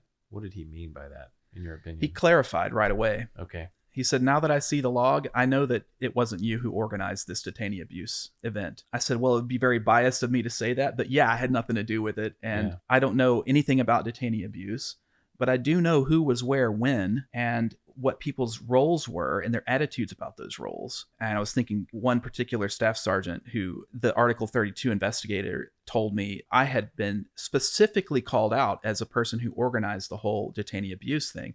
And the person that allegedly said that about me knew otherwise. And so there was malice in that. And I took offense at that. And it was a hard pill to swallow later. Well, the tough thing with these investigations is, from what I've learned reading about what commands can do in their investigative processes, is basically they can do whatever the hell they want. So somebody may not even said anything about you. They may have just gone ahead and intimated that somebody said something about you or told you, somebody said something. That's possible. Just to see what reaction it would elicit, right? I mean, these are some of the issues that he named the guy though. Yeah, maybe. I don't know. He had to know that would start a fight. But I agree. I think the read technique was very much employed during that investigation. Well, and so, that's a whole different story. I want to get back to kind of setting the stage though. So there was a detainee abuse scandal and there was an investigation right after I left Airborne, right?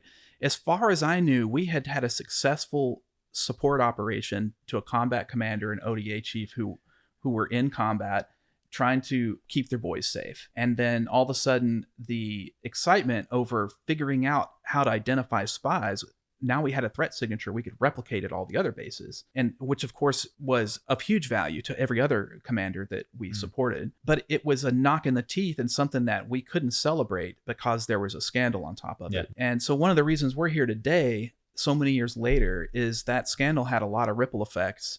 And it's colored how we think about military kind of strategy and priorities and decision making, and the importance of clarifying things like ROE, rules of engagement, mission. If you're not super clear on those things, then things can go sideways, and you leave decisions in the hands of staffers and pogues and people that just couldn't possibly understand what's going on in the combat arena. So having said all of that, that's the elephant in the room.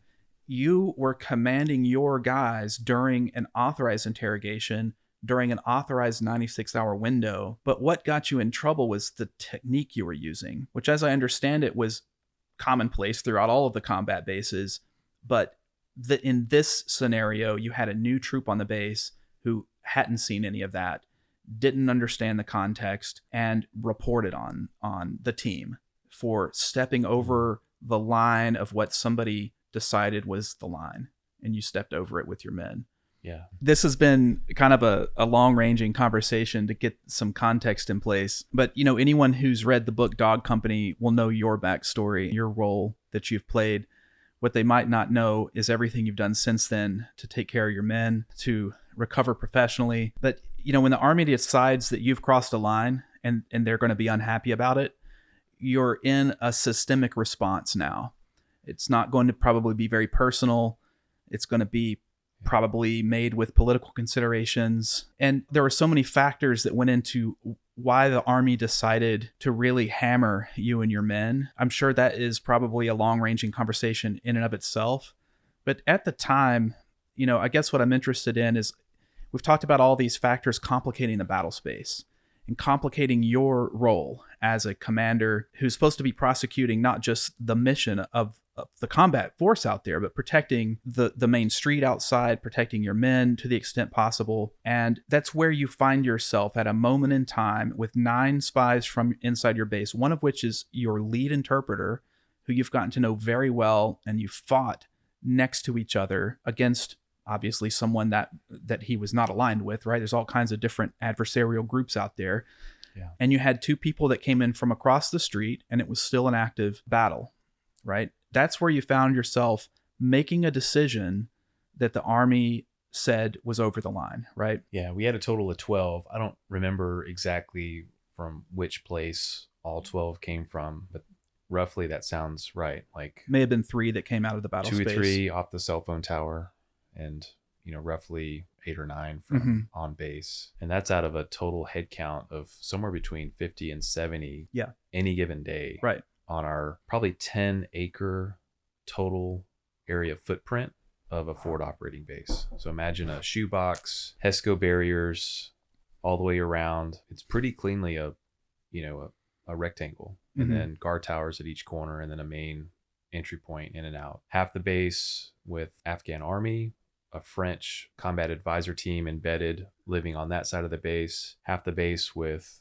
our team to include a platoon of 105, Howitzers. and then in one corner your ODA. Yeah. So bases inside a base, but one large base, and that was the main forward operating base for the company for all of Wardak. And then we had 3 other outposts that were scattered more or less off of the main MSRs running through Wardak as well. So that troop or that company minus of 89 guys, which, was cut down significantly due to the number of wounded that we took and the couple of guys killed, was spread across a number of different locations. So having to outsource a lot of the support we needed to facilitate the base expansion and just do daily living type stuff, definitely provided an opening for the enemy to live amongst us, to infiltrate. I don't know that we touched on this. I think this is important, but about a month into the deployment, we sent a patrol out to basically screen all of the wadis, and we built to this. We were doing presence patrols just outside of our base. Part of that was because we needed to get into the mode of operating and moving and patrolling, and rather than take a risk on doing this on the greater population, we focused on treating it as a way to kind of ramp up and lower risk while ramping up. So we did a lot of patrolling just within line of sight of the base so that I could personally observe it. And we sent platoons out and we had them maneuver in formations. We had them clear wide. We did live fires. All of that was done like within proximity of airborne. And we spent about a month doing that. And then we started to, expand our rings of presence. And eventually we were everywhere. But a lot of the beginning stuff that we did was boots on the ground, non-vehicular, unless we had to. And that was just because we had to adjust. We had to adjust to elevation. We had to adjust to the cold because we were coming in during a winter season. We had just signed for a lot of equipment. We had to learn to use the equipment that we had not touched. And on one of the patrols that we sent in near Maiden Shar, which was the capital city of Wardak Province, one of the guys on the patrol noticed somebody was flashing a light from a mosque tower and was being answered by what we thought to be another light on the base. And it turned out they were using mirrors and lights to communicate off and on the base. So this mosque tower off base in Maiden Shar was probably 2 to 3 clicks away. But as you mentioned earlier, because of where we were on that mountain hillside, we could see so far. So we reported that after going through and clearing the area immediately around the mosque. But of course, the mosque was off limits. Right. So we had to enlist the help of the local police and army to gain entry. They pulled a couple of guys out and we did an initial screening and found a guy on our base that had mirrors and lights that would have matched the capability required to communicate in that way. So we did our own sort of insider threat screening. And then we sent that up as a priority information requirement and went to battalion, registered. We got that guy off the base. It was the first incident in which we took what we thought to be a suspected enemy off and were told to just catch and release. Yeah. Okay. Because there just wasn't enough evidence. Again, back to some of the points that we've talked about. The army and the command, of course, influenced by NATO and ISAF at that time in Afghanistan, were really trying to make a push to prosecute enemy combatants in a first world style of policing. Yeah, that's true. So they created this huge expectation for evidentiary standards that didn't fucking make sense in a combat zone. But we were like the guinea pigs. Yeah. Everybody that was in Afghanistan at that time were guinea pigs if they fell under NATO's ISAF. Different rules of engagement for OEF and OIF in Iraq. But in Afghanistan, if you're under NATO through ISAF, like you were forced to contend with all of this bureaucracy. Basically a policing operation. Yep. That you would see in a modern day first world Yeah. country. The rules of evidence are being applied in a way that you can't introduce the evidence because it's classified and it has no foreign markings or something like that.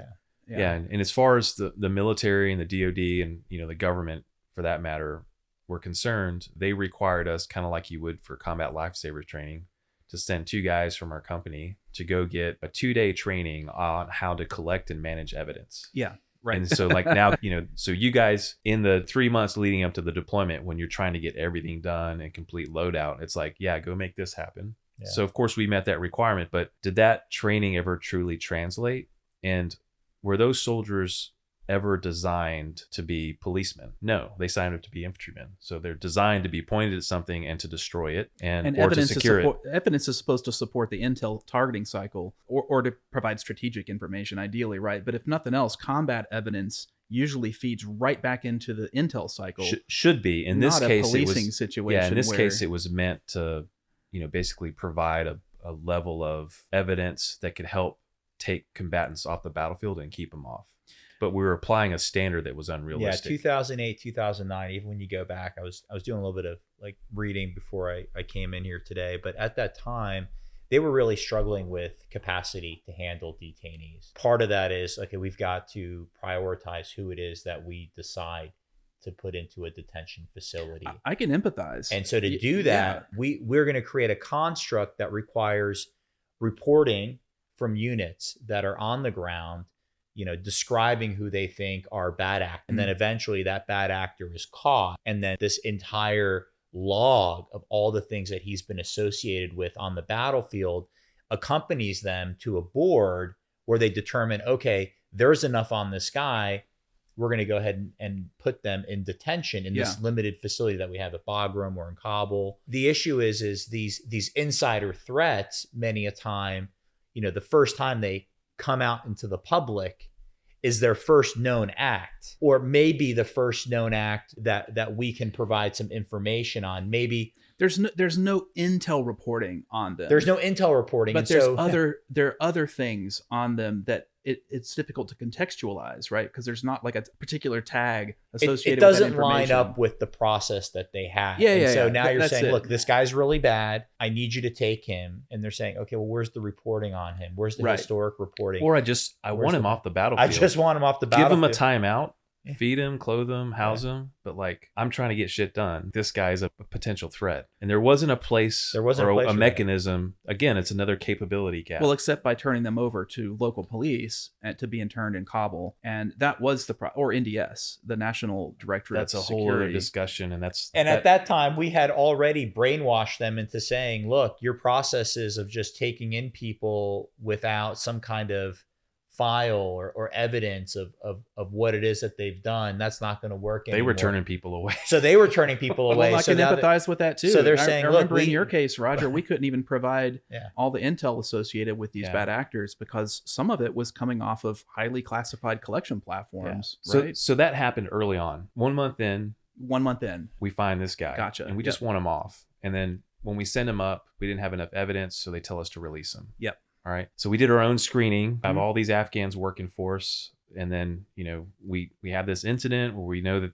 people are communicating on and off the base. We do what we feel is what we knew to do to get him off the base and sent higher, and it wasn't good enough. So that was the first sort of catch and release. And then a couple weeks later, we caught a guy counting off pacing on the base because we were getting mortared and rocketed on a regular basis. Always when we were doing our collective fire-based meeting. So all these different elements would all converge at night at the main building, and Roger would hold the FOB Airborne meeting, and every element would share what they've done and then what they're going to do in terms of operations and be an intel fusion opportunity. And we would get rocketed always at that time. And the rounds were landing closer and closer to the talk. To the talk. Yeah. Yeah. Which was a concrete stone building, but still, right, a direct hit. Somebody's not walking out of there. Yeah. So we catch this guy pacing and we roll him up. We report that to battalion. And so at this point I'm going, hey, I think we got an issue here. Like we need to, I've done what you asked me to. I've taken the word of the previous commander. I've assumed that everybody he's handed me is good. I've played ball, but like we've seen a couple of things here. I've got 2 data points that say that maybe something's not right. So they send in a CI team. It's a National Guard. I didn't know this at the time, but it was a National Guard CI team. They came in and they screened our base. They talked to all of our Afghan local nationals. This is before me and my team got there? Oh, yeah. We're talking like 1.5 months into the deployment. This is early. You guys were like month 6.5, 7. Yeah. So Okay. They screened our base. I don't know that they had the same capability you guys did technology-wise, but I would assume It was a smaller package. a smaller package. Because we were still learning as well, and we didn't know your biometrics was messed up at the time and things like that. So yeah. But I mean, I described a problem. Yeah. I asked for help. They sent an asset that I didn't know existed. They told me what they did, and I said, dude, tell me what to do. Yeah. And we facilitated a screening. They were there for several days. And we sent the guy that was pacing off the base on the back end of that screening. Okay. And I think there were some folks that they thought were a threat, and we just basically removed them because there's not a mechanism. They were just questionable, right? But you can't detain people, I guess, based of course on, not. you know, because there's degrees of flagging, right? And so unless they pop up at the highest level or one of the highest levels, it's kind of like, it's better safe than sorry. Let's just remove them from your base. But largely the Afghan workforce assigned to us stayed intact, you know, but we did a counter intel screening.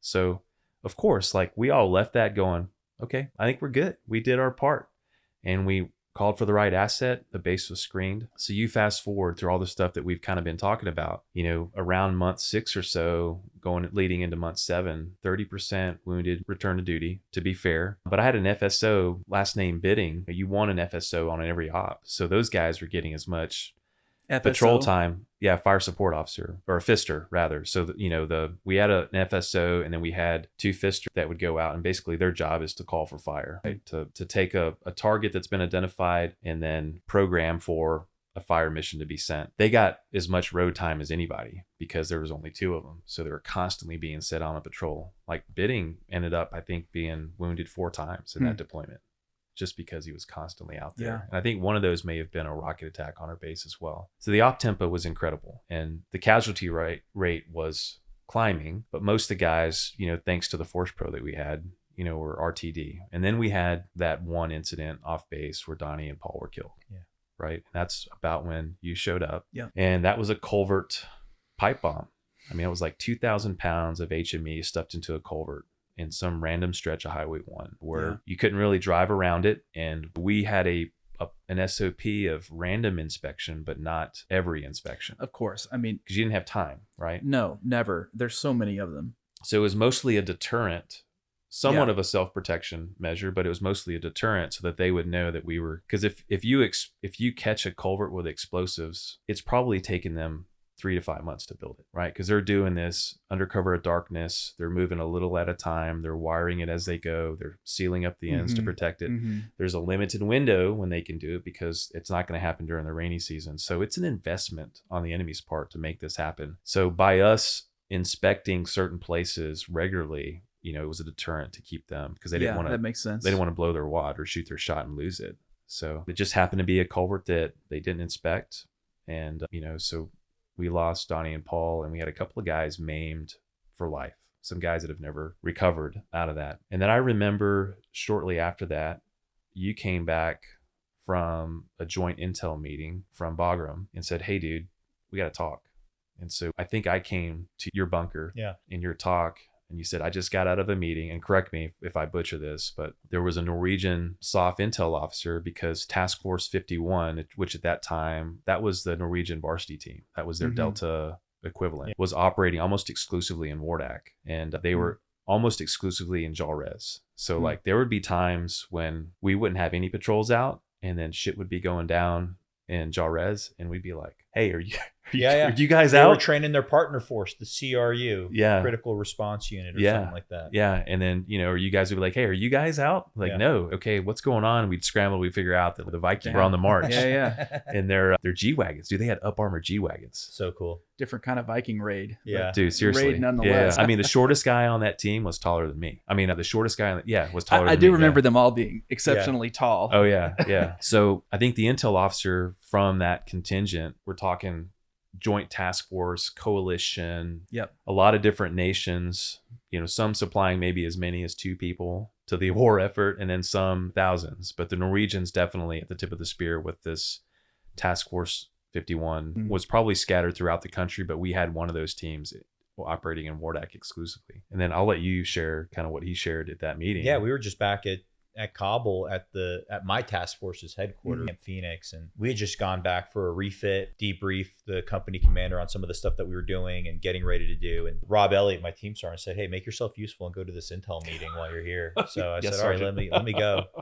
So I go to the meeting, and it's the TF10 was the task force that I fell under, and so it's our intel officer going through, the intelligence summary for the week and what are the priorities upcoming. And at some point he introduced me as, "Hey, here's Captain Erhan Bedestani. He's over at FOB Airborne with his ODA." And, the Norwegian comes up to me and he's like, "Oh yeah, we've been getting a lot of intel out there about an insider threat for a while. You guys have had that." That was the first time I had heard that we had an insider threat. In addition, that apparently it was something well known, at least within this At the task force at level. the NATO task force level. I mean, my own company had not relayed that to me at that time. Maybe that was the first time that the Norwegians thought it fit to relay it. I don't know. The first time I heard it was from them as well in the T-skiff at Division. It was around the same time. Yeah. So I don't know what intel channels were being fed, but He was reporting it. They were actively trying to tell the story. So the division knew, somebody knew. We found out at around the Division. same time you did, because they were coming off mission and briefing the signal emanations that they found consistent with what we would expect Interesting. from an Yeah. insider threat. Right. Yeah. But So really surprised. And I came back and I relayed that to Roger. So all this stuff is kind of converging in that August time Yeah. frame. Yeah. So I pulled Tommy Scott in. We have a conversation. I was like, dude, we've got to figure out how to fix this. We thought we fixed it, but it's more deeply entrenched, probably bigger than we initially anticipated. Erhan's working channels through his ODA. We're pushing reports to battalion. I don't know what to do. We tried the thing we knew what to do. They sent us an asset. We thought we had cleaned it up. And then we got an order from division. And basically this was the operations order tasking us to conduct Operation Ordu. Right. Right. And I don't know what Ordu stands for. Do you guys remember? Just means army. Army. Okay. Yeah. And so there was, I should say, multiple purposes for, or there was a 7th group sponsored Kandak, Afghan Commando Battalion, that needed to be certified as operational. The way we did that in both Iraq and Afghanistan is you would send them on a live op, and when the op was successful, you would render them an operational unit. So this unit had been training for months under the 7th group team, and they were ready to be christened. And we also had this insider threat that was on our base. And so there's these parallel conversations and revelations occurring. And so I think this is about when Millie's pulling you in saying, hey, we're going to go ferret out this insider threat. And so you're being spun up to be sent down to Airborne so that as we go into Jalrez Valley, which we believe most of the transmissions between who was on the base and off the base communicating to set us up for these ambushes was occurring. We know the communications were all over the province, but I think the majority of, and you kind of have to pick and choose at some point, your point of entry to tackle a problem like this. Yep. So the op was set up in a sense to set up an opportunity to set up or an opportunity to collect or detain this insider threat. It was going to be used to drum up communications. As we're building up to launch the op, we knew that communications were going to be to the outside actors, and that could be identified through SIGINT channels and capability. And when we executed the op, we were going to collect what was out on the battlefield connected to that insider threat, and then we were going to screen the base and collect all the guys that we'd pre-identified through interviews and SIGINT that we knew were bad. A major constraint that we were butting up against, again, our team, your team, and a lot of people, I think, took this for granted because most of us had rotated through Iraq. Much different set of rules of engagement. In Afghanistan, the majority of the units fell under NATO ISAF ROE. There was a very select special operations community that was allowed to operate under basically the same ROE that we had in Iraq. One of the ways that manifested is that if you took combatants off the battlefield, you could hold them for an indefinite period of time. Under NATO ISAF at that time, we had what was called the 96-hour rule. Yeah. And so one of the things that we discussed and planned for in the build up to taking these enemy spies off of our base, and then whoever we collected in the valley that they were conducting this clearing op on, was that we couldn't be the ones, you couldn't be the ones to detain. It'd have to be the 7th group guys. So when we were conducting this clearing op, or I should say the 7th group team and their commando Kandak were conducting this clearing op, we rounded up all these Afghans that we thought were bad on our base. But I don't know if you remember this. We didn't actually zip tie them. We just put them in our conference room and we hung out for a period of time. Oh yeah, initially. Yeah. And over time they were like, why are we here? And that was probably a mistake on our part. We probably should have like partitioned them off in different areas, but having them in the group escalated an anxiety amongst them. And some of them got pretty belligerent and that led to some altercations. And then, by the time we got done clearing the entire base, we had 8 or 9 guys in there. It was like a couple, then it became a half dozen. Yeah. And then these guys are looking at each other. Well, if they're all bad, they know each other. And they kind of know the gig's up and they know why they're there. Yep. So now we've got armed guards. They're like, no, you can't go anywhere. I got to go to the bathroom. Sorry. Like, you're not even going to the bathroom. We're clearing the base. We can't even let them go to the porta-johns. It's a risk. You guys helped us identify and discover places where they were hiding SIM cards, cell phones, maps, all this other stuff. Knives, ammo. We did our own screening. Phones, We found more stuff, right? Yeah. And so that's happening. And there was supposed to be... We did find stuff in the porta potties, by the way. Oh, really? Yeah. So keeping them in one place. I remember the discussion was around risk. Yeah. Until the base is thoroughly cleared, we can't let these individuals go back and access what we know there's contraband on the base already, right? I remember you telling me, you said, you put flex ties on them, you've detained them. Well, technically speaking. Of course. They could be considered detained prior to that as well. And that was just friendly advice. Like you were helping me think through as a fellow soldier in uniform. An interview is fine, but the minute you tell someone they can't leave, they're detained. That's right. Yeah. So we were kind of like, no, you got to stay in this conference room. We're going to have a meeting. And we were. That wasn't a lie. But dude, once they were all in there looking at each other, like they fucking knew what was going on. Yeah. Right? They knew they were caught. And so then it was just like, okay, we're listening in the talk, which was in another room in this, operations center complex. We're watching this operation be conducted. We're listening to it, right? And the order from division was that this 7th group team, as a Kandak was, bingo on the operation and headed north back to Bagram, all he had to do was go this quarter mile up through the ECP. And then they were going to detain and move these detainees with them. And then they would have been detained under OEF, practically speaking, indefinite period of time relative to the 4-day window that we had. And they didn't fucking come. Right. They left. No explanation. I don't remember if there was any. Yeah, I can't remember back to that moment, but I think, we were all just surprised. And then, what do you mean they didn't? Yeah, they just probably, the helos, they left, they went back. Yeah. And then their convoy just ended up going back to their fire base. Well, and we were a part of the operation. Like we had guys, like I was out, I drove up that. Yeah, you guys did the tower. That cell phone tower. That was like one of the objectives. And that's where we pulled, I think it was 3 guys. Must have been, yeah. But yeah, like that was crazy because as we were going up it, how wide these 1151s are, like the rocks and dirt, the edge was right underneath the outside wheel. Yeah. And we lost mirrors on one side of all of our Vics because we were scraping the other side. I think I had the highest pucker factor from just being on a street in one of those big, it was a MRAP one time up in Konar. And we so scary. Well, it's one of those things where it's like, once you're committed, once you're halfway up going up this thing, like you just have to keep going. It's almost like I was thinking in my head as we were driving up, we may get to a point where it's too narrow and like it just falls off. We may have to dig more road out for ourselves. We may have to actually get out of the vehicle and dig into the mountain to create more road so that we can go. Because I don't know how you rescue or how you back out of. That's right. Yeah. You got a K-turn out of something. It was fucking nuts, man. So we get to the top there and then we found more contraband. We did some tactical questioning up there. And we already knew they were bad. We pulled them off. So we make our way back down. We found a couple of houses on another objective that our company had where they were manufacturing IEDs. And this is all intel that you guys had helped us collect over time in observing Razak, who was the warlord over Jarez Valley. And then I think there may be in a cache that we detonated. But one of the things that happened during the op is that we must not have collected everybody we needed to during our base sweep, because there was communication happening. There's still Yeah, that's right. I remember that. We couldn't nail it down. Correct. So it was kind of like, we got to go with what we got because we're committed, right? And so the enemy was setting up IED ambushes and we were observing through, I think it was probably a Predator platform that was up that you guys organized for. Yeah.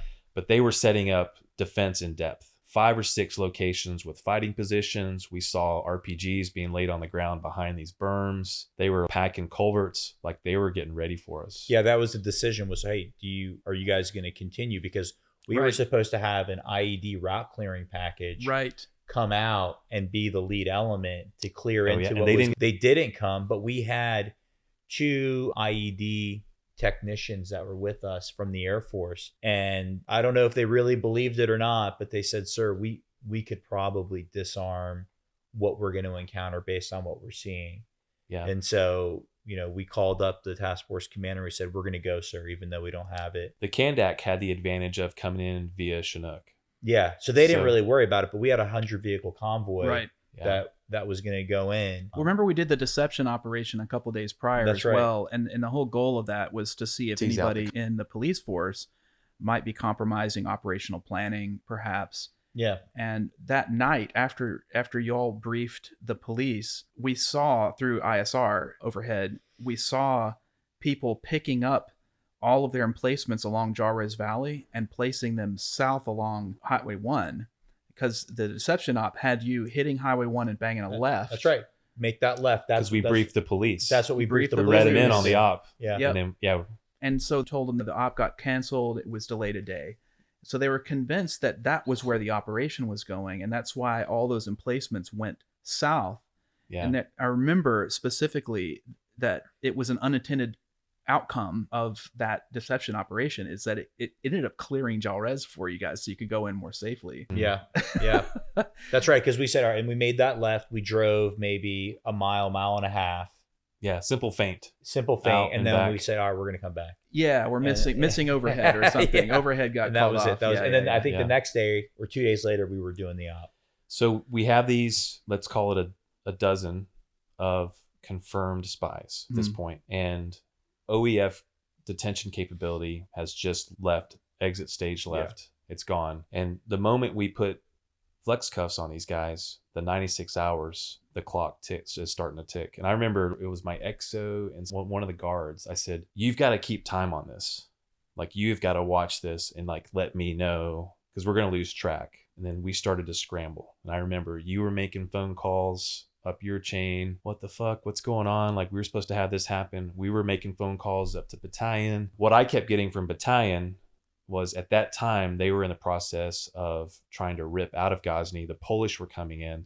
They were going to take a Polish regimental, some sort of a wheeled troop to come in and replace the first of the 506. And then they were going to go to Paktika province. Okay. Shore that up. They were literally inventorying and loading up connexes. Interesting. And the Polish were starting to do their right seat. So they already done the left. Okay. And they were starting to patrol on their own with 506 in support. I mean, that's an emotional event. Those guys are vested. Yeah.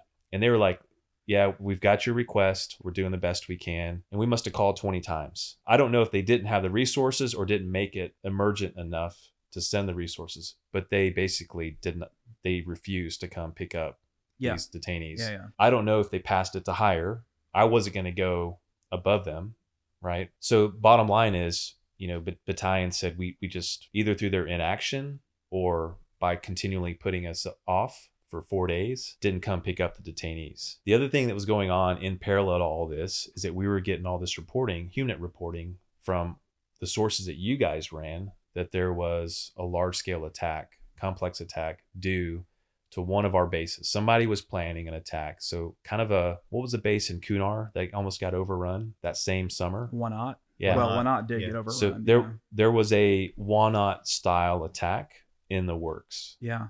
And you know what I learned predicated some of those attacks, the really big effective ones, is discovering and firing an insider. Amazing. That became a trend that I saw after Airborne, is the enemy would finally decide, all right, fuck these guys. Let's fuck them up. Yeah. And that was the predicating event sometimes, is getting rid of their eyes and ears on the base. Yep. Yeah, like there's no more value to us to allow them to continue to operate. Right. That's right. Let's just go ahead. They've got to dump their load. Yeah. Or they lose their shot. Right. Yeah. So that was a very critical interesting point in time. And I can't say that I was processing all of that in that moment. Yeah. But I knew, like, it can't be good that we just wiped out their sensors. No. Their sensor suite, right? So we knew that there was a pending large-scale attack. It was going to be against one of our bases. Interestingly enough, 2 months after I was taken out of command, a dump truck full of explosives leveled Syedabad. Oh, wow. Okay. Right. So that was the base south of us on Highway 1. That was probably planned for Wardak, FOB Airborne, right? Because that would have been where they got the biggest bang for their buck. 100%, yeah. But they went to Syedabad, which was their next biggest bang. It had the largest number of troops next to what was on Airborne. So however messy it was, whatever description anybody wants to add to like how it was done, I really, in my heart, believe like we prevented that attack from occurring. And I know that when that insider threat occurred, note went out across the board for all combat commanders, but definitely in Wardak to all the platoon commanders or platoon leaders that had these outposts. I mean, everybody was on high alert. Yeah. So that dump truck didn't make it onto the base because we were in the process of expanding that base as well. So we had a ton of construction equipment coming and going. They were building a road. Had some standoff, huh? Yeah, out that way as well. And they had put that outpost, the previous units had put it, basically at the bottom of a catcher's mitt. It was in a terrible space, like Walnut and some of our other places. I don't know what these battalion and brigade commanders were thinking with the placement of these outposts. But I believe that, the actions that we took collectively to clean out our FOB and then to alert the larger force of this, categorically speaking, this type of threat, put them on high alert. Yeah. And it prevented that dump truck from driving onto the base because it detonated just outside the ECP, but it leveled everything on the outpost. Wow. Everything went flat. And a bunch of those guys walked away with TBI and other injuries. Oh. So all that was going on. We knew from our human sources that there was a potential threat, that level and category. We had a limited amount of time. There was just a lot of stuff converging. And what ended up being about a 3-day window of time, 72 hours, because at a certain point you got to make a decision and have an opportunity to work through your decision before that 96 hours is up. So I remember at about the 80-hour mark, I told First Sergeant Scott that I wanted to chat with him in private. We went back to our little cardboard hooch and he sat on a chair or a foot locker, one of those tough locker box or gorilla lockers that we used to have. And then I sat on my little bunk or my cot, with my mattress on it. I just said, bro, we're fucked. And he goes, what do you mean? I said, like, here's what's going on. And all this stuff we just talked about, I just listed off. And I said, and the clock started on these guys once we put flex cuffs on them. So one of the thoughts that we had was we can stop the clock if we hand them off to the NDS. And so technically that may have been wrong, but I thought, well, I could at least explain that to higher. Like, 'cause I don't know if you can start and stop a 96-hour clock, but in my own logic, I thought if I take them to the NDS and they hold them for a period, then let's say at the 48-hour mark, then the stopwatch stops, right? It's crazy. You're thinking about stopwatches and you're in an active combat zone with shit. It is crazy. Yeah. Mind you, there's no rationale as to why they created that 96-hour rule. There's not. Just the arbitrary number that they came up with, and that's a fact. And by the way, in case you would like to challenge that, we would invite you to challenge that. It's something we hit on in another conversation, but one of the creators of that 96-hour rule is someone that you've spoken to, right? That's right. And he's like, it just seemed like a good number. Coming from their mouth. Yeah. Years later, Thank you, NATO. So NDS agrees to take these guys off our hands. They are notorious for human rights abuse. So we knew it was a risk because they destroyed people in their jail. No one would come out of there without having been bloodied and bruised, right? So we knew that was a risk, but I thought I could explain, or it made sense to me that, the stopwatch would stop. And then we would just tag up. I remember like every couple hours, nonstop. Updates. You were trying to talk to people up your chain. I kept trying to talk to battalion. Larry K was constantly making radio calls and we just couldn't get any traction. And at a certain point, NDS came back and said, hey, like, we're kind of doing this as a favor, but like, we need you to provide us evidence. So going back to what you said earlier, it's like, they're now like, we're going to get in trouble if we don't have, if we haven't met the evidentiary standard. That's right. So we were like, fuck. Well, all the evidence that we had was high side. So there was no way we could take sworn statements or, anything that you guys could print out and demonstrate, that these guys were bad and share it with I remember that quandary and communicating that higher up at division to see what kind of support we could provide. And it's like, we just went through factoid after factoid, and they're like, we couldn't release a single one without exposing collection platforms. It seemed like such a simple and elegant solution. Let's hand them over to the NDS, and it bought us time. Yeah, But at the same time, the NDS now is saying, well, look, I don't know what kind of that's ragtag a outfit, tough- but we're going to Didn't you tell me? Well, we're going to need some evidence here that you have that warrants taking him into detention, right? We're not just going to take him off the street. That's like a that. reasonable request. It And is a reasonable request. Yeah. And we thought it would be a very easy thing to fill. And then we thought about it and talked about it. Talked And you're about like, it, dude, and I can't give you anything. can't, But I mean, until that point, counterintelligence had not been really producing detainees in any numbers that caused the system to have to create a process. So nonetheless, that's the predicament. So they brought them all back. Yeah. Okay, that's right. I remember that now. And I think you're gone by now or about to I leave. had You're to packing have up. been, Yeah, yeah. you're packing up, going to another op. You've got people to save. So we're like trying to figure all this shit out. And there's just this huge capability gap. And then once you get down into the gap, it's like there's all these other gaps. You get painted into corners no matter which way you go, Yeah. right? So we're just running out of options and nobody's coming to help us. We're requesting Blackhawks. I think at one point in time, I finally escalate. I'm given the opportunity to talk to somebody at Brigade. And I'm like, hey, I know you guys have a fleet of Blackhawks. If you send me one empty bird, we can jam all 12 of these guys on this bird. They'll be blindfolded, flex cuffed. If you have a guard, we'll send a guard or two. On a Blackhawk? Yeah. 12 people?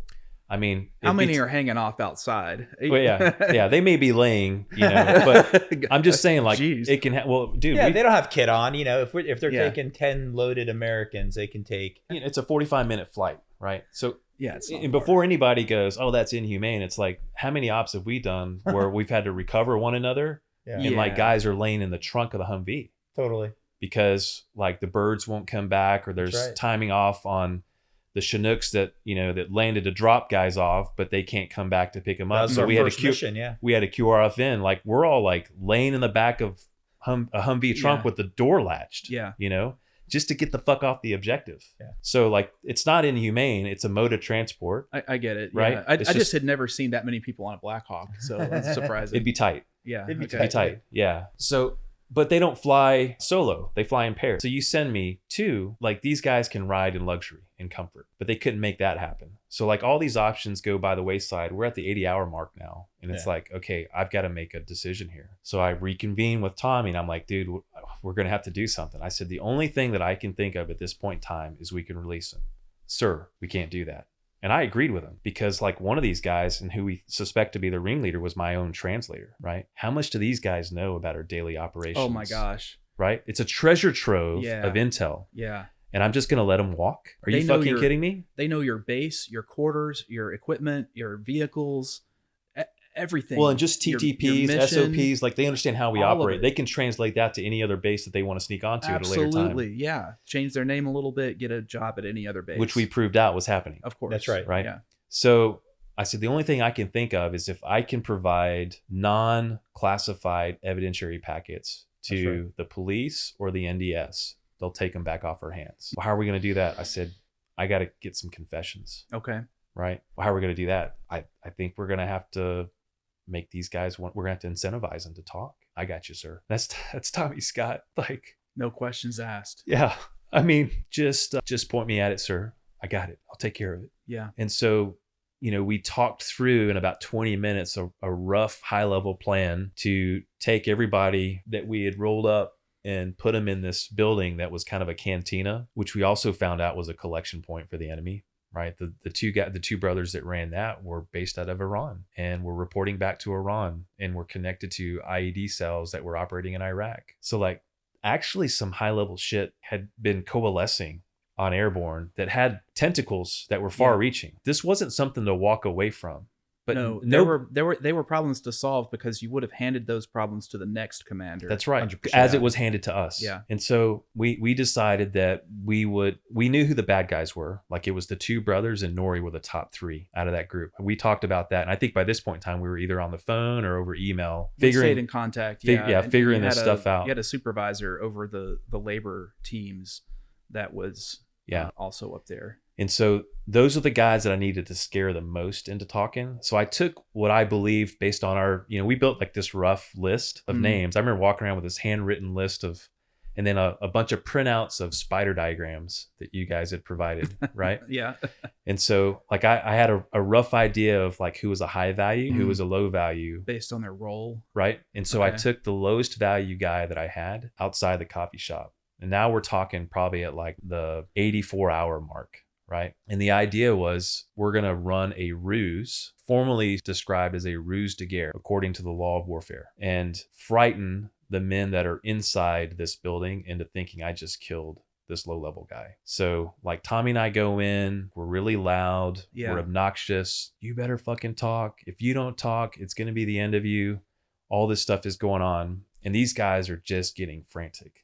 I mean, like you could smell the adrenaline because something had shifted. We've been really cool and calm with these guys up until that point in time. And so now we got a limited amount of time to get some intel so that we can, I just need 1 or 2 confessions so that I can say all these guys we rolled up are a part of this thing and you guys can take it, the NDS or the police can take them off our hands. And so Alan Mosier, who was one of the guards from our 2nd platoon, I pointed at a guy, he picked him up, was about to, he bear hugged him, you know, his legs sprawled out to the front, started to carry him through the door. And he literally did that thing you see in cartoons where he braced his legs against the door. No kidding. And wouldn't go out. And then so Mosier backed up and he was like, okay, sir, I got to zip tie his feet. Okay. So then we get him on the ground, you know, and we're trying to just hold him down. This guy's all over the place fighting. At some point in time, I charged my weapon because they're all blindfolded at this point in time. So they would have the audible feedback of what I was intending to do. And they couldn't understand everything that was being said, but they understood roughly what was about to happen. And then so we get this guy zip tied hands and feet. And in the process of doing that, that guy ended up clamping down on Mosier's hand and bit his hand. Oh. And he couldn't shake him off. And so this guy, I mean, with all his force, right? Dang. So Mosier had to hit him like 2 or 3 times. I watched it happen to get him off his hand. That guy ended up with a bloody nose and lip. Okay. Right. And we get him fixed up. We get him outside. And then I basically say, okay, you guys don't want to talk. Here's what's going to happen. And then so then I walk outside and I fired my Beretta into the ground. I come back inside. I said, okay, who's ready to talk? And then we had a guy immediately pop up. We pulled him into the kitchen area, which is, you know, there was like a bar that separated the kitchen and then kind of the serving area where the tables were for food. And this guy gave a statement that described interactions between personnel on the base and the cell towers and communicating when we were going off the base. And I don't remember exactly, but I remember we had a 4x6 index card and we filled the front and back of one of those with all the stuff that he was describing through. We had one or two translators that we agreed were not bad. And so I had that translator there help us transcribe all that information. So we took that and we put it into whatever the evidence form is. We typed it up, we printed it out, and then we put together whatever the evidence packet was. And we took that into the NDS. We called for another meeting. They came on board and we said, hey, we've got your evidence. This is the guy that provided it. You know, we got a head nod out of him to agree that, yeah, this is what I said. And then they took the whole lot of them from us. So see, to this day, I did not know what the disposition of the incident was. I didn't. Way. Okay. So that detail you weren't tracking? Nope. I didn't know you were able to turn them over with a confession. My assumption a confession was, from one guy. But they took it. Yeah. No. And I just wanted to stop the clock. Yeah. So now they're back at either the NDS jail or the ANP jail. I don't remember which one. The NDS had their own like little outpost facility. I think it was the local ones in Wardak that took them. And then later on, we finally got the FBI that was working in conjunction with NDS in Kabul, I think, to take them. So the NDS in Wardak did the exchange and handed them over to the NDS facility in Kabul. That was their main internment facility. The clock stopped. So I was like, I saved the fucking day. Dodge that bullet. Yeah, I thought we were done, right? And then just a little context around the urgency. So we just talked a little bit about the reporting that we were getting on a large-scale complex attack. Wanot had just happened a couple of months prior. There was all this stuff that was erupting along Highway 1. This was a pretty strong summer of violence, of attacks, lots of ambushes, a lot of stuff focused in Wardak. And then what I don't think anybody, even in our company, really realized, because they were operating each in their own silos a lot of times, but there were a total of 12 times throughout that prior 6 to 7 months where we had taken somebody off the battlefield in some capacity for some reason, and we were told by battalion to take them back to either the point of capture or give them cab fare and let them return home. I mean, we caught guys with IED making material. We caught guys in Tangi Valley. Yeah. You know, we were in a firefight, and one of the enemy fighters was shot in the arm. So like a 50 round took his arm completely off at the bicep. He was going to bleed out. So once we got him back to Airborne, we did the humane thing, which is to recover him, put a tourniquet on him, start an IV. We get him back to Airborne. We call in a medevac. We send him to Bagram to get worked on. They send him back 2 weeks later, and we're like, hey, he's a bad guy. Like, he needs to go to the beat. And then they were like, nope, he's outside the 96-hour window, and you don't have evidence against him. And that was the story for years in Afghanistan. Yep. So this sort of thing happened 12 other times leading up to the 12 that we found on Airborne, right? So the 12 before the 12. And so, like, we thought we had solved the problem. And it was a large part of the reason why I took matters into my own hands is because I knew that the status quo wasn't gonna work. There was too much at risk, too much at stake, as you so eloquently described earlier. We couldn't let them go. That was a problem to solve. It was at that time. Otherwise, you hand it off. Correct. And it becomes a bunch of other problems for a bunch of other people with an unknown magnitude at a later time. Well, I don't think anybody would have an issue with the statement that it was a problem to solve. It was our problem to at least contribute towards solving collectively. But the methods are really what came into question, and that's what hung you out to dry is you know, your choice of how are we going to get this confession. What you came up with on the spot right there at that time ruffled a lot of feathers and got you in trouble. All kinds of hemmed up. We had already discussed that according to the Army and the command at that time, that the insider threat problem didn't really exist. It wasn't recognized. Yeah, certainly not in the way that it was after Airborne. And then we were like, you know, like a stray dog who, you know, was just infested with ticks and fleas. And it's like, we just sat it down in a bath, and then like we're starting to comb through their fur, and it's like, oh my gosh, you're infested. You know, this thing has overcome you. It's overwhelming. And so we had to deal with that all at once. And then we had a time constraint on the back end. So, well, you were a leader, and it was your role to make command decisions on the ground as needed. And you were exercising your role. Now, it was also the responsibility of me and my team, you and your team, all of your troops, to analyze your decisions and make sure they were legal before following them, and to confront you if they thought otherwise, right? The reason why I wanted to bring that up is, you know, we've spent a lot of time today providing the context for a situation that got you and a lot of your men in trouble. And that changed the course of your lives forever. You lost your status and benefits. Some of you lost your jobs. People spent time in prison because of this incident. And I'd like to come up with a counter to the idea that all of the context we've brought into the discussion today might be arguing in favor of your methods or your techniques, and saying we should advocate for that particular technique in that situation. But really, I think the reason for the context is to illustrate not that we think it's okay to be rule breakers, or we think it's okay to take matters into our own hands. It's that it's actually quite complicated. And when you're in the moment and you've already had 6 months of, you know, ineffective support, we'll say, I'll be nice, you're right? Kind. Yeah. Or complete lack of, in some cases. You have an immature counterintelligence force compared to what it is today, because at that time it had only come so far, right? And immaturity is one of those things, like with science, is always there. So a lot of this is in hindsight. And you know, are we saying that this whole story and all of this context makes your decision okay? I've always wondered about, like, what would be your answer to that question? Would you do it a second time in hindsight under those same conditions? Or in retrospect, have you thought of something like I often do with a lot of my CI ops? If I'd have done that different, this cascading effect wouldn't have happened. What's the lesson learned for Roger Hill and you and your men after an incident like this? So I've got a couple of teenagers, and you know, we're at an age for them where we can start to have discussions about hard things.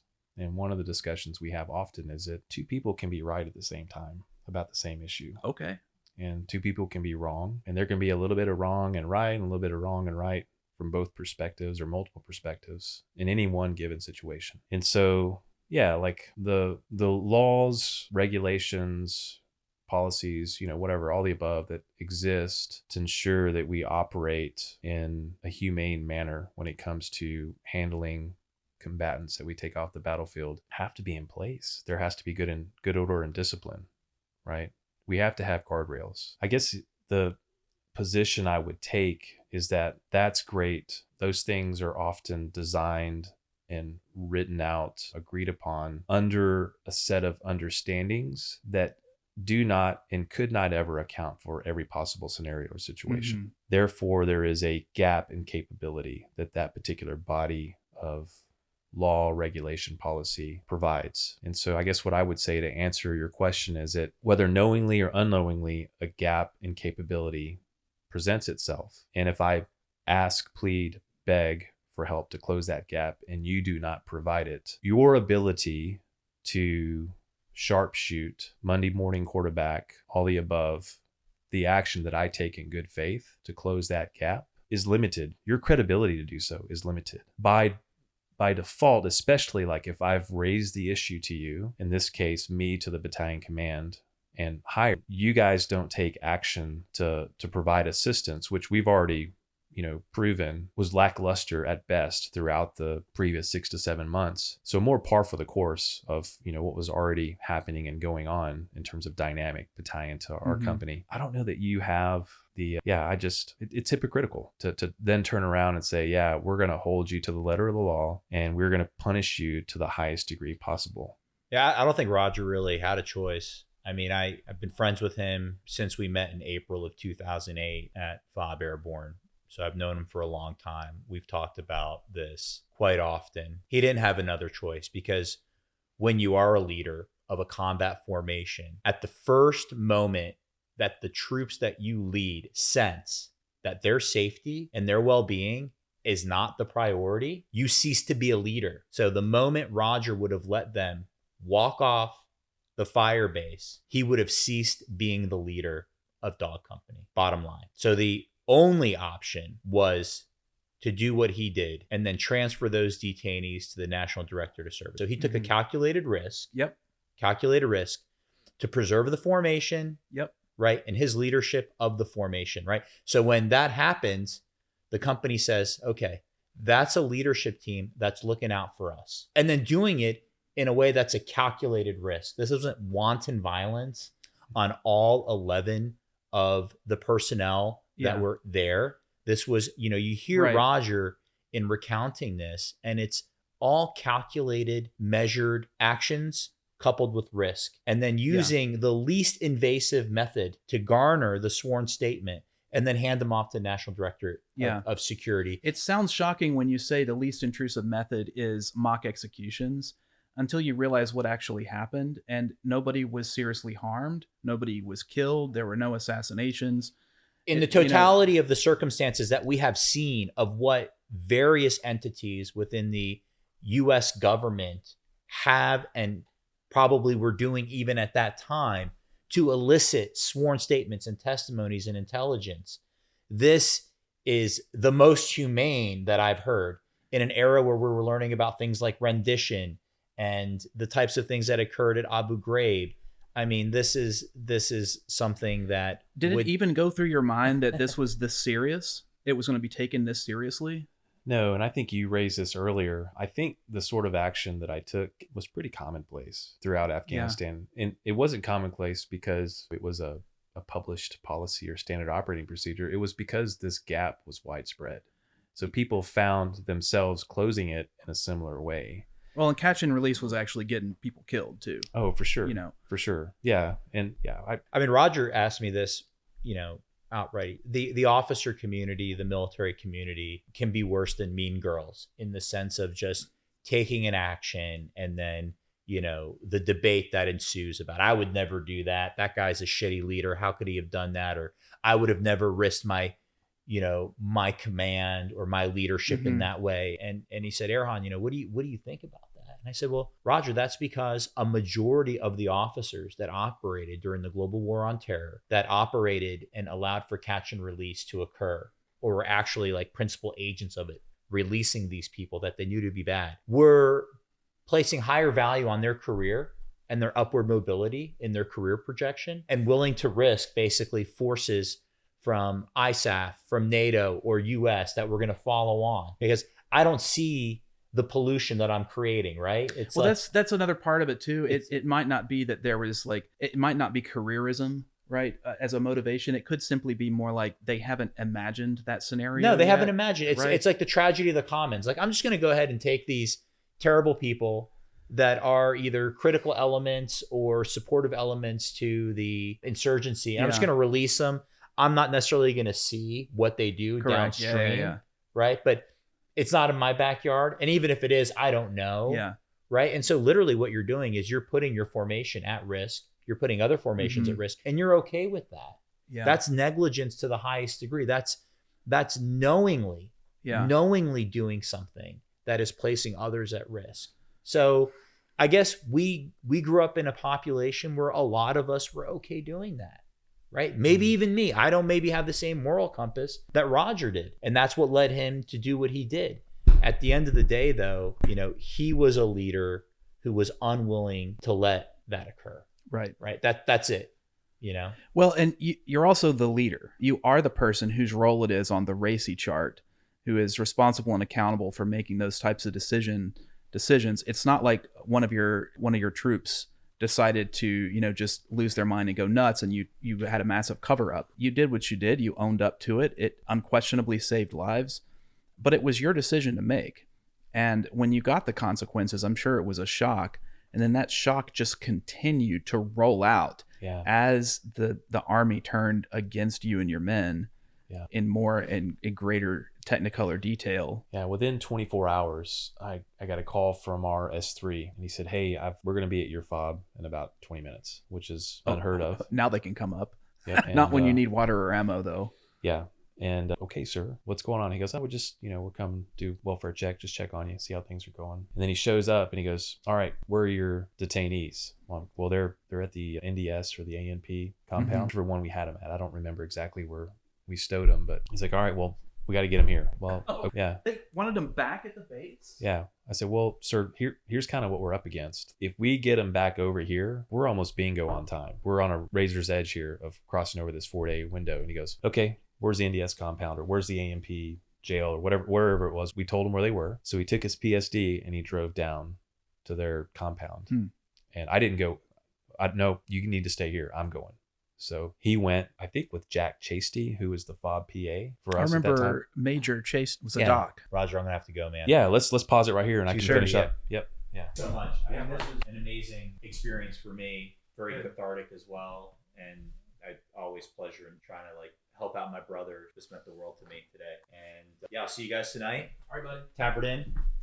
All right, man. So as Erhan was having to pop smoke there, we were getting your perspectives on the decisions that you made, right? And trying to figure out, do you think that was the right decision to make in the moment? And if so, why is there still controversy over a decision like that? Is it because, looking at the legal situation, there was law broken, and it can be very black and white in a military setting. Hey, you broke this rule or this regulation or this law, and therefore there's a consequence. But does that consequence have any relationship to the circumstances, the mitigating factors that you were operating under? I think a lot of people could argue that the negative consequences to you and your men don't seem to be at the same level as the alleged misconduct, that the decision you made that was in violation of a rule or a law or regulation, right? So it's not my desire to try to frame this discussion in a way that justifies anyone's actions or anything like that. It's to understand the factors going on, and then also to let people know, where does this stand currently? Yeah.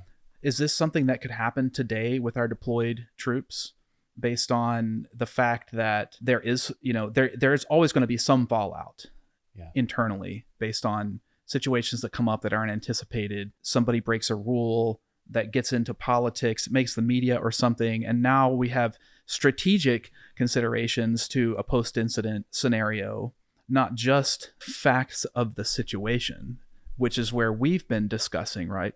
The facts of the situation would indicate to me that you, as the leader, made a leadership decision that prioritized, obviously, the safety of your men and everyone to come after you, but also getting effects on the battlefield and figuring out how the enemy intelligence was working during a live op. Those all seem like very reasonable things to do as a combat commander. You made decisions to use certain techniques because that was the best decision that you could come up with at the time. Yeah. So, man, there's layers to this. What a lot of people don't know, though, is just how deeply you and your men were cut down by the post-incident investigation, the litigation. Relative to the actions taken. Relative to the actions taken. So even if we were to acknowledge that, yeah, you broke a rule or a law or a regulation, right? Let's say that that's the case. And you look at the fallout and the human cost to someone's kids who they sent off to deploy in support of this country's interests, working under those conditions and making decisions as such. It seems to me a shame to learn that you and your men have really struggled all of this time. And many of your men have been unable to find work in their chosen career field or any career field. Yeah. Because they've got this black marker on their record that no employer wants to see, and it's an other than honorable discharge or something like that, right? Yeah. So that's kind of, I guess it's a twofold question. One is this dilemma still possible for leaders in your shoes? And the second is acknowledging that a rule was broken. Are we okay in this society with men like you and the men on your team and First Sergeant Scott? Are we okay with you guys falling through the cracks and all of a sudden, because of that decision, no longer having access to the military status and benefits that comes with serving in a combat zone? Is society okay with that? Are you okay with that? This is a question of culture, and under what culture or by what culture the military operates, finds itself under. I think that culture is changing. So, I guess to one of those questions, could it happen again? I think it's less likely. Part of what's layered into all of this story, and maybe others like it, or the potential for this story to happen over again, is the reasons for which we are in the conflict to begin with. And what I mean by that is, if something like what I did happened in World War, I would have been chastised for not taking the action that I took, if not being chastised for not taking more action than I took. Or finding yourself reassigned to supply. To eliminating the threat. Because to Erhan's earlier point, I would have been seen as a threat to the men, which is a priority. And I think because of, and for the reasons that we went into Afghanistan and Iraq, which is sort of like one thing, each separate and individual for each theater, even more so for the reasons that we were told we were staying for such a long period of time, which is a whole other thing. We lost credibility. We lost the moral high ground that provides the underwriting or the foundation that allows the capital, if you will, that allows for commanders on the ground to take decisive action. People don't understand why we're there if they're confused by it. If your own people in uniform don't understand why you're there or are confused about it, no one wants to underwrite anything anyways, let alone something that feels, looks, or maybe sounds controversial, such as the action or decisions that I made or took. So like, it wouldn't benefit you to take risks because there's not a carefully or well-defined outcome anyway to the conflict. So what's the mission? Well, we don't really know. Yeah. Safeguard Highway 1 isn't much of a mission. It's impossible. That's why I say this has got layers to it. Okay, yeah. Because that sort of underwrites, it's sort of the foundation, Yeah. those prefacing questions that have still yet to be answered. Like, that's what underpins all of how and why we, and for what we operate in an environment like that, especially one as complex as Iraq and Afghanistan ended up being. Yeah. And no one could have foretold how complex it would become. Yeah. Right. But we still don't know why we were there. I don't believe we had the moral high ground. So no one is going to go in, subconsciously speaking. They are unwilling. They are resistant to underwriting anything. It's got to be really clean. Yeah. Or they can't put their stamp of approval on it. Sure. And let's say they're in a strategic holding position, and by they, the higher level decision makers. Sure. Because of whatever reason, then it becomes everybody's job to sort of and not let things get worse. Don't pop your head up. Be prepared for what is coming to the best extent possible, but just sort of maintain. But it's not always possible or even a good thing to communicate some of that to everyone, because that ends up getting out. eventually. Yeah. Somehow it gets out to the media through intercepted comms. It gets out to people, local employees working on bases, and then that gets into the intel networks. So Yeah. So if you don't parrot the assigned talking points, yeah, you're putting the status quo at risk. yeah, And we saw a lot of that through the war yeah. as well. That's a tough one. It's tough. And that's especially in light of certainly how we left. We have to assume that's always going to be the case in war, because war is by its very definition chaotic. Yeah. It's not going to be perfect to communicate with everyone all the time about exactly what headquarters is thinking. Yeah. But we're definitely in the post-mortem, and we still don't have answers for why we were there. Yeah. And it just doesn't make sense. So in that way, on that alone, I feel validated, because if we still don't know why now, we won't be able to know why more later. Like all of us collectively for the 20 plus years that we were in Afghanistan, like anybody that took an action, if it was made in good faith, they operated, and were well intended, like they should be covered. Well, I mean, I noticed that people were generally covered. Yeah. Even, people on my team were covered when we made administrative mistakes and things, because those are the things you learn from. Yeah. Now, administrative mistakes are a little different. Yeah. Obviously. So there is a unique dynamic that I think that was in play for my situation. Early in the deployment, Reuters sent a journalist to many areas of responsibility, battle spaces, forward operating outposts throughout RC East, Regional Command East. And that's where the 101st had its footprint, right? So it was operating. And so I know this reporter went to Airborne, it went to Salerno, it was on Bagram, and then some other bases that I weren't familiar with. And probably dozens of soldiers and airmen, and wrote an article. And in that article at the very end, my interview and like a 1-sentence response from me to a question was in this article. But then right before that was an interview with a soldier from Salerno. And I know this because when I read the article after it having been pointed out to me, and you'll understand why in just a second, I was able to piece together that airman or soldier was interviewed, and his response was separated in 2 different places throughout the article. So there was kind of like the body of the article, okay, where there was a series of interviews, and there was sort of a closing and summary, closing thoughts or summary. And my quote was included in that closing thoughts or summary, as was this other soldier.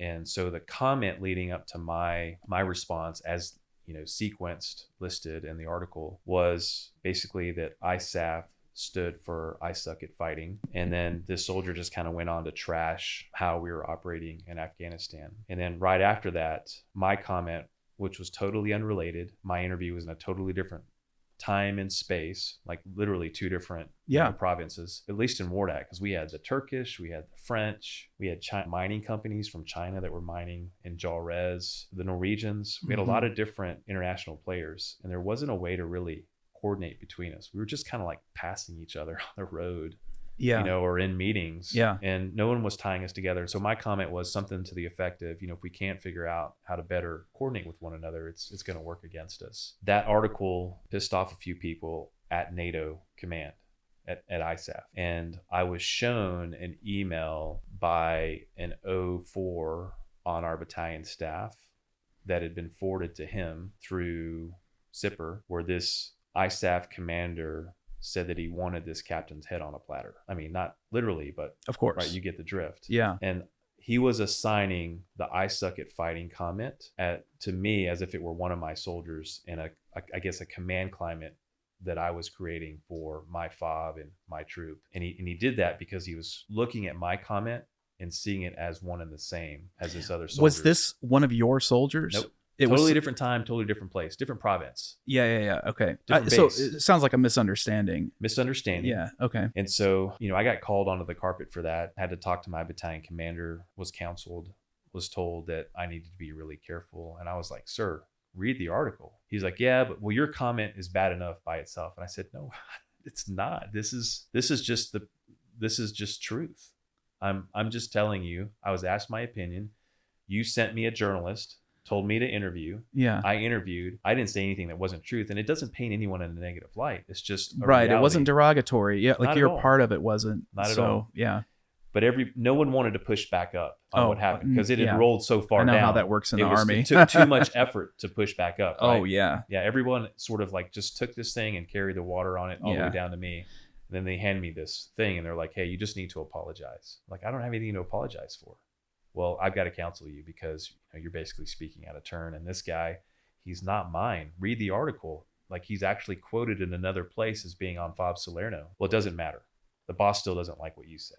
So that it was left there. So that was one negative mark against me. So I've got an ISAF. Pretty big one from the sounds of it. Dude, from the beginning of the deployment. You've got a target on your back. Yeah, this is 1 month in. And anybody that knows you and has had more than a 3-minute interaction with you knows that you wouldn't go off the handle like that. Yep. Second, that's too bad. Yep. Second, I guess I would say kind of major revelation for me. And this is like me looking inward to our team, right? So like from me up the command, as we were ramping up in terms of planning for an increase in forces for the surge, which I think eventually took root late 09 into 10. Wardak was slotted, and I didn't know this at the time, but it was slotted for an increase of 1,100 troops. So we had 89 plus the 10 or 12 man ODA. Right as we were leaving, 1,200 troops from the 10th Mountain came in to assume the same battle space. Yep, that's right. So 12 times. Yep. Plus, Slosher visited Wardak, did some battlefield circulation with me to several outposts. Millie came out different times. And we basically talked over the hood of my vehicle with a map and just circled areas that needed attention. We talked rough order numbers of troops that were needed for these areas. And it wasn't a negotiation. I don't want to make it sound like I had a say in anything, but it was more like, what do you think about an increased presence here? Kind of what do you think about in terms of numbers, platoons? Is that companies? Unfiltered perspective from the ground commander. And I was on these guys are asking me what I think. Amazing. And for those of you listening, General Schlosser was the 2-star general at the time who was the commander of the Combined Joint Task Force out of Bagram. Yep. And by Millie, you mean at that time it was Deputy Commanding General for Operations Millie, 1-star Brigadier General, who had come out of managing 9 battalions or commanding 9 battalions in his prior role, and they were in combat. So very gifted maneuver commander. Yeah. Right. And so he's in this role doing battlefield circulation with the big boss, General Schlosser, getting that kind of ground perspective. And so I used to see General Milley walking around the headquarters building doing the same thing early in the morning before all the other O grades were up, talking to the privates and specialists in all their different little intel corners, figuring out ground truth and getting those perspectives. Yeah. It's hard for those perspectives to come up in an unfiltered way and keep a lot of the insights that sometimes are important. Yeah. Well, and your culture's got to give the lowest permission, because a leader can ask, but if they don't feel permission to disclose, it's just another conversation that doesn't matter. So I don't know what the dynamic was like at division, but I think politics were certainly at play within our battalion. Okay. Yeah. So Mark Milley is out on combat outpost, which eventually was renamed Carwile, named after Donnie Carwile, who was killed during our deployment. It was out in Jarez and got a fighting position on top of a police station. And then there's a school behind us. So we HESCO'd maybe a third of an acre worth of ground around that police station. And we've got a Delta platoon there. So an anti-armor company platoon, heavy weapons company platoon. We had 11 guys there. Most of the time, sometimes we had 13, depending on which platoon rotated out there. So we had 11 guys or 13 guys there at that particular point in time when Milley came out. And I remember Milley, sort of walking around this little outpost, if you could even call it that. I mean, it was Spartan. We didn't have much there. And part of that was because we weren't getting proper resupply from the battalion. We weren't getting sandbags. We weren't getting belt-fed 7.62. We weren't getting claymores. The one time they tried to send out a porta-john, it got IED'd and blown off of the trailer of the truck that was bringing it out. So, I mean, these guys were burning their own shit, which wasn't a big deal, but, it creates a signature that you can target. We were hoping for something a little more subdued, elegant as a solution. And Milley is being Milley. He's just walking wherever he wants to walk. And we're getting rocketed and mortared in this position all the time. He's walking outside the wire. He's inside the wire. He's walking up on fighting positions. He's standing in a guard tower. He's just doing his thing. It's how, he's how he's like a bulldog. He's just going to go look at what he wants to look at. And DiMartino was like, "Hey, you need to be near him wherever he is." I said, "He's not asked me to do that, sir." And he said, "Well, like, you've got to be able to tell him, what's going on, basically, I'm paraphrasing here. And so then when I just said, okay, I know how to solve this And problem. DiMartino is your battalion commander. Thank you. So he's your direct line. Yeah. So I thought, well, I'll meet the intent, but maybe not the way he envisioned. I think this pissed him off too. So I went and found the platoon sergeant for that platoon, Tim Moriarty. Okay. Who's, multi-combat deployment, was in Ramadi during the surge in 06, former Army medic turned 11 series, just stud of all studs. Yeah. And Mo, right? Mo. Yeah. You remember Mo? Oh yeah. Yeah. I've got a story we've got to talk about the VBID after this. Don't let me forget. Okay, with Mo, because they downgraded his. We put him in for a Silver Star and they downgraded it. That's one of the things that needs to be reconciled. So I go over to Mo and I say, hey, the general needs somebody to kind of give him the down low on what's going on here. He goes, okay, sir. He was like, me? Yeah, you. He goes, why not? I said, hey, you're the one that lives out here. I just visit you from time to time to do resupply. I've stayed a night or two, but dude, you're out here 24/7. We do like week-long rotations and flip platoons. I said, okay. So he goes and he follows Millie around. DiMartino's eyeballing me now. Like, this is not going to end well. Because everybody knows Mo. It's just going to give it to you straight. He doesn't. He's not. Well, generally, that's a good thing with General Milley. Generally. Yeah. Maybe not for DiMartino, though, right? If you're the guy that's underwriting this lack of support. I already had a list of supplies we were not getting. So before I went out on that convoy to meet General Milley at this outpost, I asked my XO, Larry K, to give me a list of supplies that we were black on, and then underline the supplies that we've asked for over and over again and weren't receiving. So the ones that we were asking for over and over again and weren't receiving, which is going to blow your mind, was belt-fed 7.62 for our 240s, claymores, and sandbags. We couldn't get those things. We were getting food and water and a lot of other things, but like those are things like we're right off of this Highway 1 Silk Road main supply route. Why isn't that stuff getting to us? And so Mo follows Millie around, and at the end of the tour, he comes over to me and like kind of pushes everybody away. And he goes, hey, what's this about you guys not getting supplies that you need? I said, well, what did Mo tell you? So he repeats what Mo says. And I said, yeah, that's about right. He goes, aren't you requesting these supplies? I said, daily, sir. He goes, and they're not getting pushed to you? I said, no, sir. He goes, you know that battalion's not some limbless, legless entity, that can't provide for you. I just said, sir, I got you. I'm just telling you. I'm giving you a response. You asked me, I'm just telling you. He goes, do you have a list? Just opened up that Velcro pocket and I pulled it out and I said, this is what we need. He goes, okay. He goes, I'll make sure this gets looked at. And I said, sir, just one last thing. I had a little bit of a run-in early in the deployment. And he was like, oh. And so I shared back the article thing. He goes, I remember that. And I said, so my biggest fear in this moment, because DiMartino is standing over there looking at us having this private conversation. My biggest fear. Just giving you a side greaser. Yeah. Yeah. Is that, I'm going to be seen as disloyal. Yeah. Because of what Mo just shared with you and what I'm giving you right now. Yeah. I said, I've already, walked that ground once. I know what it feels like. I feel like I'm walking on eggshells right now. He said, you don't have to worry about that. I said, okay. I said, roger that, sir. I said, thank you. He said, if you hear anything, you reach out to me personally. Okay. So he flies off and I don't know what happened, because this conversation that I had with him is in private. DiMartino goes back to Ghazni. Next day, I get a phone call over VPN from Colonel DiMartino, and he's just lighting into me. The boss thinks you're disloyal. I think you're disloyal. What are you doing selling us out? Like, whoa, what are you talking about, sir? He goes, the list of supplies. I don't understand. We're not getting those supplies. We request them daily. My XO logs all this in a ledger. We have to, because we have to keep track of the supplies and the requests. This is what's happening. You're disloyal because you threw the battalion under the bus. You threw the brigade under the bus. I said, I don't see it that way, sir. He asked me a direct question. I gave him the truth answer. It's like, okay. And he basically told me that I'm walking on thin ice. Yeah. So you fast forward a couple more months, we have the Jingle Truck Massacre, we have the MIA incident. I mean, we're just all like when the temperatures warmed up and the weather got nice. I mean, it was crazy. Yeah. That summer, we were all over the place. I mean, they were burning down oil tankers. Yeah. That were moved. Yeah, it was hardcore. I mean, Wardak was no joke.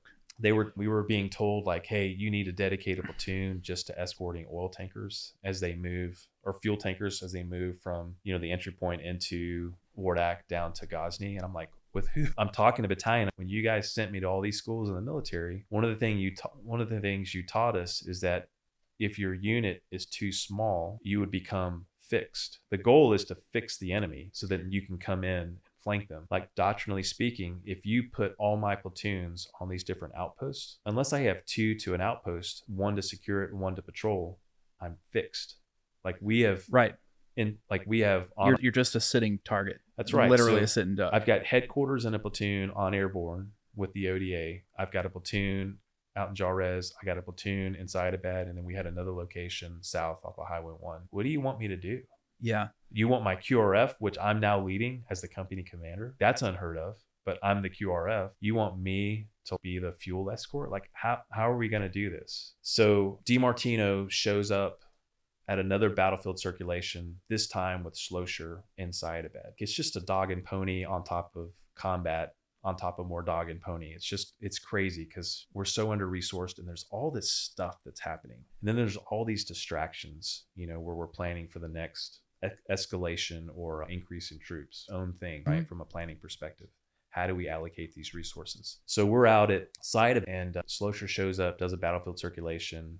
We go to the highest point on the outpost. We open up a couple of maps and we just start talking. And more troop strength. Again, I'm honored because I've got my division commander wants my opinion. And then we have a conversation about one of my LTs becoming his aide. So one of my LTs ended up being assigned, which I took as a compliment. Oh yeah. He may not, he was squared away outside of my efforts. He was just a stellar leader and individual. But he went on to become Millie's aide. After Slow left, DiMartino pulled me aside. His his PSD is lined up against the outer wall of the HESCO perimeter, staged to leave. Everybody's suited up. Everybody's doing functions checks, comms checks, getting ready to roll out. After they leave, I'm going to leave to go back to Airborne.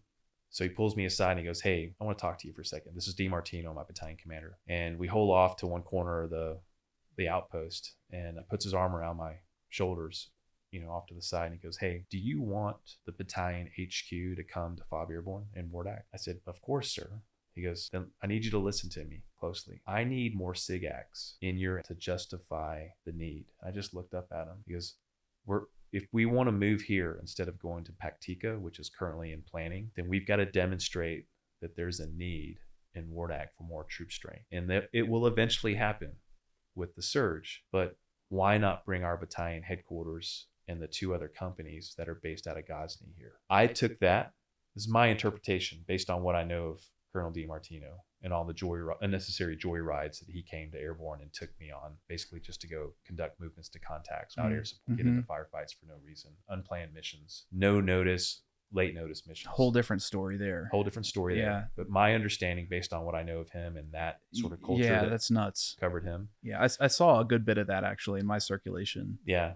Yep. Is that he wanted to see more activity in Wardak, which means more patrolling than we were already doing, and we were already pressed to the extreme. What are you going to do? And how more mean?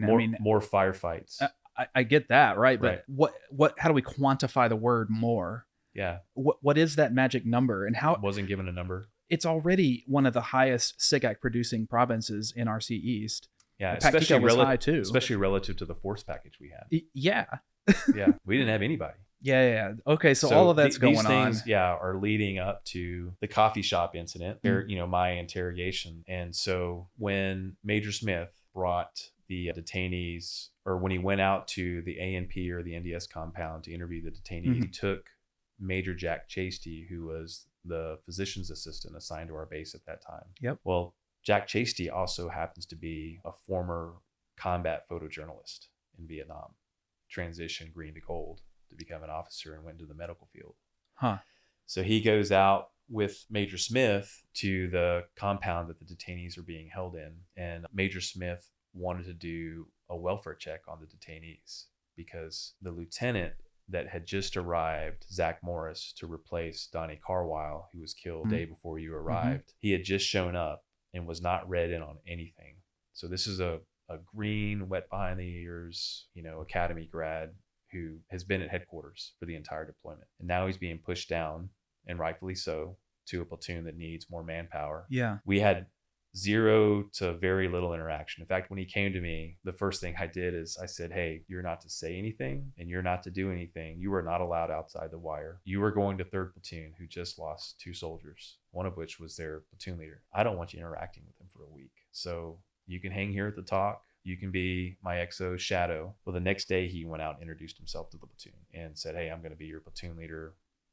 Basically called a formation in their tent where they were sleeping and introduced himself. And so already there was something not right about this guy. Well, all this stuff goes on working with you to discover these spies. There's this huge op didn't you tell me it was one of the largest ops in history of Afghanistan? It was the second largest after Anaconda. Okay, so the second largest clearing op or operation period in all of Afghanistan. It was ongoing during his arrival. It's 1,000 plus friendly soldiers out there. We scoop up all these detainees. We're let down when 7th Group doesn't take them, so we're stuck with them. It's just chaos. Now we're clearing the base of an insider threat. So I can imagine a brand new lieutenant showing up in the middle of all that shit. Yeah. It's non-standard. Yeah. You're doing base sweeps. You're finding contraband. Yep. All this is happening. Yep. And, of course, we're sending updates to battalion, but no one can paint that picture for you. Yeah. And he shows up in the middle of all that. And he's like, this is chaos. I'm just putting myself in his shoes. And then he hears, doesn't witness, but he hears that I'm interrogating detainees up in the coffee shop, which I'm not trained to do, right? I can do tactical questioning. Yeah. But word gets out that I'm interrogating. Yeah, we use the word interrogating because in the dictionary it means one thing, but in U.S. Army speak, there is a specific and it matters definition, and it matters. Yeah. Yeah. So you were tactically questioning. You had a humaner there who was trained and certified to interrogate, but they weren't your detainees. Yep. So it was all basically following the rules, whatever those happen to be at that moment in time for TQ. Yeah. Okay. So terminology nerd discussion there. Without talking to me, he gets on his mobile and he calls the battalion commander direct and says, hey, I think the detainees are being abused on this fob. Battalion commander doesn't call me. He launches a 15-6, and that's when Major Smith shows up unannounced. I'm convinced that he had turned his Blue Fox trackers off because we were tracking everything moving through our province just so that he could show up with the element of surprise. So he shows up, wants to see the detainees, tells me to bring him on base. I tell him I can't do that. They're off-site with the Afghans. All right, well, take me there. So he goes, he takes Major Chasty, who's the PA. I need you to do a medical exam of every detainee, and we're going to take photos. All right, so he has a medical officer who's also a professional photographer, do the exams and take pictures. Okay. They find no injuries. They find nothing wrong with any of them, right? Now, I just disclosed that in the middle of our interrogations and the ruse that we ran, that some of these guys were handled, right? But no one was hurt, right? And that was confirmed medically under sworn statements from the medical officer assigned to our base. So Major Smith pulled me aside and he goes, hey, I've got a report that after he does the inspection and after the photos, then he comes to me and discloses to me what's going on. So I'm waiting, going, what the fuck's going on? So this takes 3 to 4 hours, right, for them to go and come back. I'm here to investigate detainee abuse. There was a report of detainee abuse at your hands and some of your soldiers. And I've been given the responsibility to serve as the 15-6 officer, but I can't find any abuse. I said, sir, there wasn't any abuse. Okay, well, what happened? Do you want to how do you want to do this? Are you asking for sworn testimony or conversation? He goes, well, I'll tell you what, why don't I come up with a list of questions? And then this afternoon we go sit in the conference room and then I want you to write your answers in a sworn statement. I said, okay. So I think that pause in me caused pause in him. Sure. Now, of course, in my mind, I'm going, I ran a ruse de guerre and I executed an op out of necessity. And that's what I stand on. In that moment, it's what I stand on now. He just went and inspected all these detainees, spies, as I like to call them, because that's what they were confirmed as, and didn't find any signs of abuse. Come to find out later on, he was told that it was believed that we were waterboarding detainees and breaking their limbs and resetting them in order to garner. So that was the initial allegation that kind of kicked off this. That was the rumor mill that I believe Zach Morris reported back via mobile without talking to me or anybody, without him having laid eyes on or hearing anything. A lot of problems going on. Well, and that takes balls too, right? But that's... I guess if he was really concerned that there was detainee abuse, then there's nothing wrong with that action. Honestly, that's one thing we're trained is, you got to report it. Yep. So I sat down with Major Smith and he asked me to fill out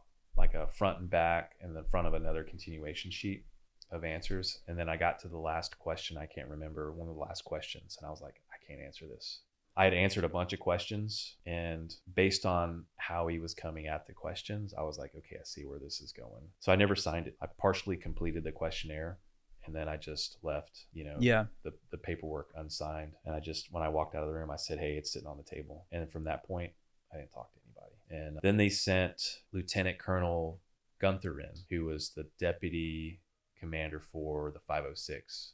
So this is from regiment. Yeah. At Salerno, that's under right. Pete Johnson. Yep. That's right. He was a lieutenant colonel. Yep. So now he's flown in. So I just want to provide some color here and context. We asked for days for these 12 spies to be taken off our base. A convoy, a PSD from Ghazni, all of a sudden shows up after us being denied logistical support to move these detainees for days. We're now past the 96 hours because they're in the Afghans' hands right now. We're maybe 96 plus 2 days. We're having this part of the conversation. And they show up with a PSD full of empty seats. I mean, now people are showing up. Now people have time. Right. Now people you finally found something they care about. Exactly. Right. And then Gunther shows up by himself in 2 Blackhawks after we asked specifically for 1 Blackhawk. Yeah. We could have made it happen with 1, but they don't travel solo. They travel in pairs. So he shows up by himself with 2 Blackhawks, is dropped off. And then those 2 Blackhawks fly back to Salerno, which is the place that the detainees ultimately needed to go. Right. This has got to be challenging for any parent who had deployed kids to hear. Oh yeah. I'm processing all this stuff. There's so much stuff that happened in such a small period of time. Did the best I could with the information, the resources, the options that I had available to me. And then we're kind of past the moment, and Tommy Scott and I are high-fiving, hey, we saw this problem. You're gone. It's okay, we were left with a shit sandwich. 7th group team left, we made it happen. The Afghans have these guys. They can hold them as long as they want, practically. And then all of a sudden, there's this surprise knock at the door, and it's a 15-6, and then the 15-6 escalates. So I think Rob Smith, I don't know this for sure, but he likely recused himself. And I think this is probably what happened is when we were back at Fort Campbell before the deployment, I was the S3 Air to Rob as the S3. And when I was at JRTC for the first rotation before I took command and went to JRTC with the company, I was the battle captain for the battalion. And they awarded me Hero of the Battle Award for the battalion. I was one of maybe 3 or 4 soldiers or officers that was awarded that for the rotation. At the end of the rotation, they do a hot wash. They get you up in front of everybody. Cool. And I turned around, and the NCO, the E6 that ran the talk with me most of the time, I turned around and I gave him the award right away, because he coached me. And then the E7 that was on the JRTC staff as cadre, that was my white hat. He's the guy that he squared me away. I learned so much in that rotation. Awesome. So when we got to Wardak and I had to do everything, because everybody had to do everything all the time. Oh yeah. I was so thankful, that I was in that position. But Rob Smith, after we got back to Fort Campbell, had to write my OER for that first period of time before I took command. Wrote me a great OER, and then he pulled me aside and he said, hey, I see something really special in you. And he goes, I want you to know that I'm going to root for you. I'm going to do my best to open doors for you and make sure that you see the next level and the next level of command. And he goes, and I want to offer to mentor you. So our relationship became something different, right? Yeah. And I don't think any of that's illegal, but some people would frown upon that nepotism if they interpret it in a negative light. But he went out of his way. And part of that was we had a commonality and a faith. Well, and it's also mentorship, and there's a strong culture of mentorship within, particularly within the O grade ranks and the warrant officer ranks. Yeah. It's important that you're mentoring someone and that you're being mentored. So I think after that first phase of the investigation, he likely recused himself. And so Gunther came in. Yeah. And the first thing he did was sit down with me and read me my rights. Yeah. And so I just said, hey, I'm going to get a lawyer. Okay. So right up front. Yeah. Yeah. And so that 15-6 lasted 2 or 3 weeks on FOB Airborne. That's probably why you weren't reached out to until some amount of time later. Yeah. Because they had to get through all the interviews on our FOB before they came and found you. Yeah. They interviewed. So they brought in military police. They brought in CID. At this point, there were half a dozen flights inbound to Wardak, each 2 Blackhawks apiece, leaving empty to go back to Bagram. Yeah. Not bringing you support, but bringing you lots of questions. Not taking detainees. Right. Nothing. Yeah. And they interviewed everybody in the company at least twice, some people 3 times. CID, as I understand it, and I'm not a legal or justice or, law enforcement expert, but they utilized something that I've grown to understand as the read technique. And in their questioning, they would start with an assumption, which, whether intentional or not, became rumor mill amongst the company. And then when they would circle back with questioning people for the second, third time, that rumor became a part of what was assumed to have happened. Because what I did at the coffee shop was an isolated ruse. I purposefully only included a handful of people, guards, me and First Sergeant Scott, so that no one else would be, so that people would be isolated, because I knew there was a risk and I knew that it would be a distraction. Okay. So nobody knew what had happened. We handled the problem and we just went on with mission, because that was my problem to handle at a company commander sergeant level. Guys were still patrolling. We were still going on mission. Like nothing stopped. Yeah. Tommy and I handled that, right? Between us and Erhan. But like the culminating point of dealing with that problem, nobody really knew. So when CID came in and started saying, hey, we know that Captain Hill was waterboarding detainees up at the coffee shop. By the second time you come around to interview the same people, you remember when we talked about Captain Hill waterboarding the detainees? Yeah, I heard about that. They did this 2 and 3 iterations with a lot of people. It changes the nature of the testimony that people give, because there's a presumption being baked in. Yeah, I've heard that technique being described as a read technique, and as someone who's been through the advanced read technique twice in my career, and once fairly late in my career, I know that that's not really what they teach. It's a bastardization of the read technique that is used by people that are basically like what we would describe it in investigations land as shit heels. Shit heel. It's a shit heel thing to do. What's the heel? HEEL? Yeah. It basically means you're a shit detective. Oh, okay. Because those types of techniques, they introduce new variables that gain their own life and traction in the story. And you would never, ever want to do that in a professional setting where somebody's life is hanging in the balance, right? That's bad business. Now, CID, our Army Criminal Investigative Division, CID, is famous for it. You want to talk about shit heels? Don't even get me started. Yeah. The times I interacted with CID and had a good experience, I can count maybe on one finger, maybe two. Yeah. And the rest were just all these like weird techniques. They tried the same shit on me in Bagram. I remember you before I flew out. Yeah. And they didn't just intimate that, if we had a camera feed, what do you think it would show? Yeah. Now you can do that. They made a presumption and stated it as fact. That's right. That was the basis of the conversation. Yeah. And they told me, oh, by the way, this came off your camera, so we know you saw it and didn't report it. Oh yeah. And all this kind of stuff. Same thing with the pictures. We have all these images of guys who are just like bruised and bloody. I was like, they told you that? Yeah. We had one guy in our company who was serving time in uniform he's a patriot, but part of the deal was he was one of those that was going to be naturalized through his service. And he called me when I was up at Bagram working with my trial defense lawyer. He called me and said, hey sir, I can't talk long. He said, but I just want you to know CID interviewed me and they told me they're going to take my citizenship away from me if I don't agree to the statement that they printed out for me. Yeah. See, what kind of crap is that? Oh yeah. So this was running rampant on my base. And we were running ops, tunes were going out, I was going out on mission, and then they would come back, and instead of being allowed the opportunity to reset and provide security and force protection, because what they're doing is keeping the investigators alive. When we go out to patrol, we're disrupting an enemy attack. We're disrupting a rocket attack. Instead of being honored for that, they were brought in and interrogated for a second, third time. So it just destroyed our company's morale. Of course. And so by the end of all that, because I had taken, pleaded, for a lawyer, I wasn't talking to anybody. And so this rumor mill ran rampant. Yeah. And then this investigation escalated from a 15-6 to a 32. And so they went from, the 2 weeks that they spent on Airborne. And I'll never forget the contrast, because dude, everybody in the top 3 did everything. Tommy Scott probably executed 40 CASEVACs from Airborne. Cause the casualty would often be taken to Airborne and then launch from there to Bagram. He's packaged guys up.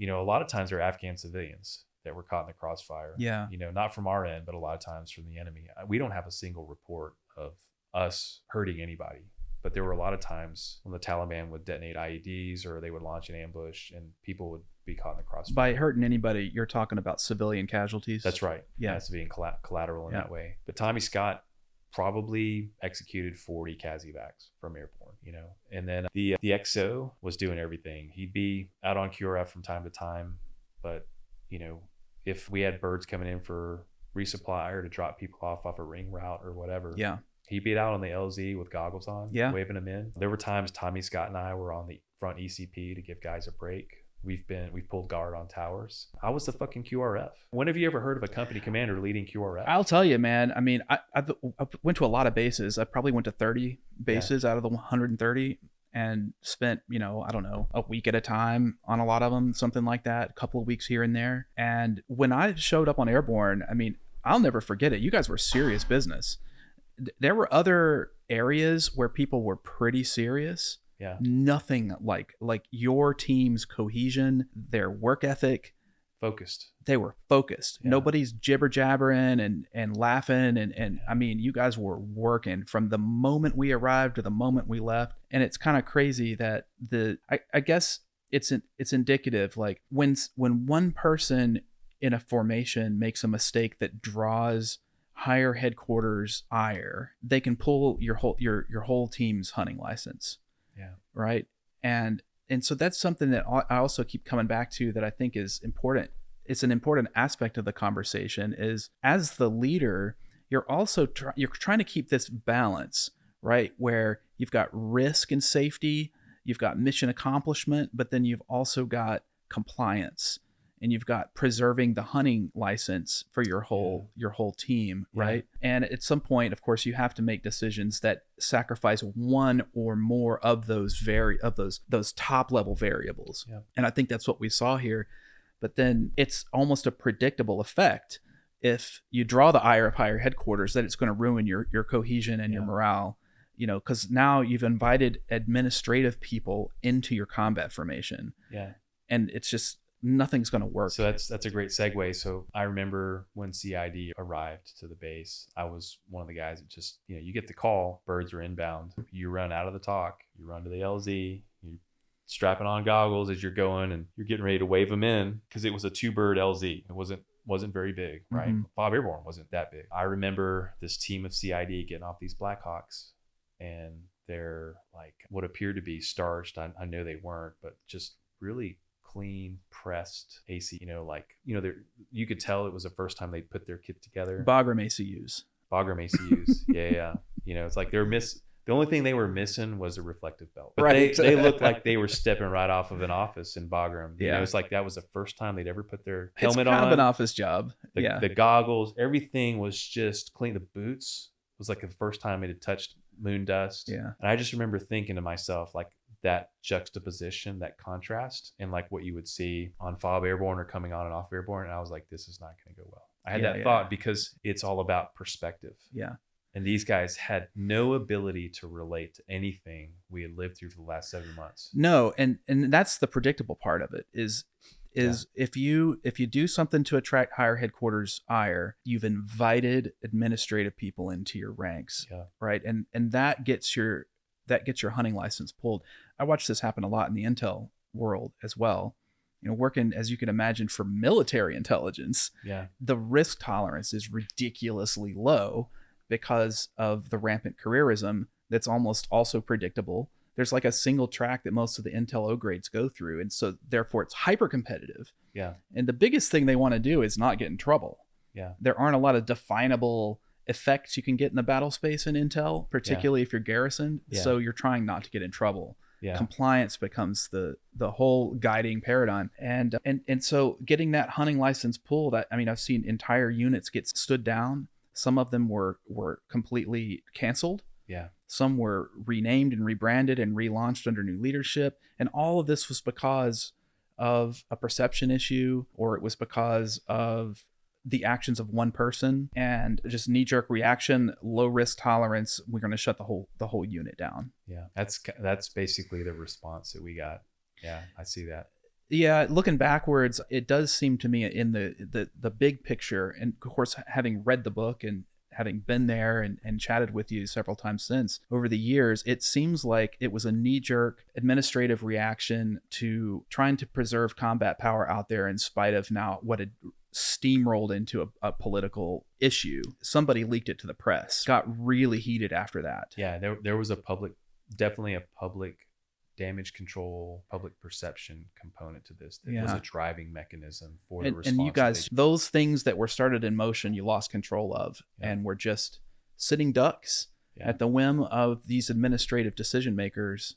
So this investigation goes on for 2.5, 3 months. Okay. I'm at Salerno. They've given the entire regiment basically a guidance not to communicate with me or Tommy Scott. Yeah. They gave us guidance not to communicate or interact with one another. We're in a vacuum. We have no idea what the fuck's going on. And for weeks, our guys are being interviewed. And at one point in time, and of course, like I've been assigned a lawyer. She was based, Colonel Heather Maston, who's, since passed away, but amazing woman, retired because of this case. She was like, I can't believe they do this to soldiers. Yeah. She retired after decades of service to, the military JAG Corps. So I'm on Salerno in isolation. Tommy's in Salerno in isolation. The guys, or just their morale is being destroyed through this investigation. And Colonel Gunther pulls me aside in a conversation back on Salerno. And I basically have a one-on-one with him and then one with Pete Johnson. And they're just kind of giving me updates on what's going on, what's happening.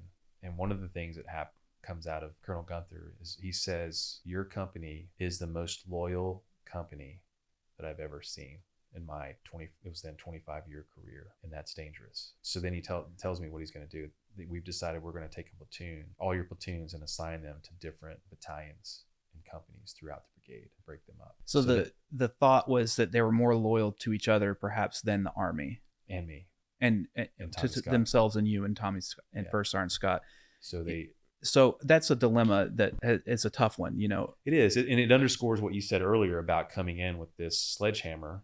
Yeah. They're not coming in with a scalpel. They're just like, hey, this we don't know what this is going to become. Let's and so they stop the bleeding, which means they just destroy the patient in the process. Yeah, of course. Because it's no longer a unit. And I can kind of empathize with that, but it's still a tragedy. Understandable. Like, I understand how it got there is the tragedy, but now that it's there, it's like, okay, well, we still have to run the organization and carry out the mission. So fast forward, we're closing in on the Article 32 date. My grandmother dies during the investigation. I make a request to go back stateside to attend her funeral. And I had not taken mid-tour leave yet. So, we're at like the 10-month mark. Right, or 9-month mark. And I'm like, well, might as well take mid-tour, right? They said, no, you're at flight risk. So, that comes and goes. My attorney, Heather Maston, explains to me the conflict of interest that exists within the JAG Corps. And that is, even though she's trial defense, she still wears 101st patch. So the chain of command that she falls under technically still reports up. She has her fiduciary responsibility, but the culture and the organization you belong to has its own informal sense of power. Yeah, I get that. And pressure. And she said, you might consider getting a civilian attorney who's totally outside the system so you can truly have a fiduciary agent in your corner. And so I ended up calling my then wife at that time. She reached out to a couple of people and we were introduced to Neil Puckett. Okay, so that's when you met Neil Puckett. Were you still in Afghanistan? Oh, yeah. Okay. Yeah. This is pre-Article 32 hearing. Okay. By a month. Huh. And I remember Neil and I getting on the phone. He's like, I'm exactly what you need. I mean, not short of confidence. He goes, I just got done representing Alan West.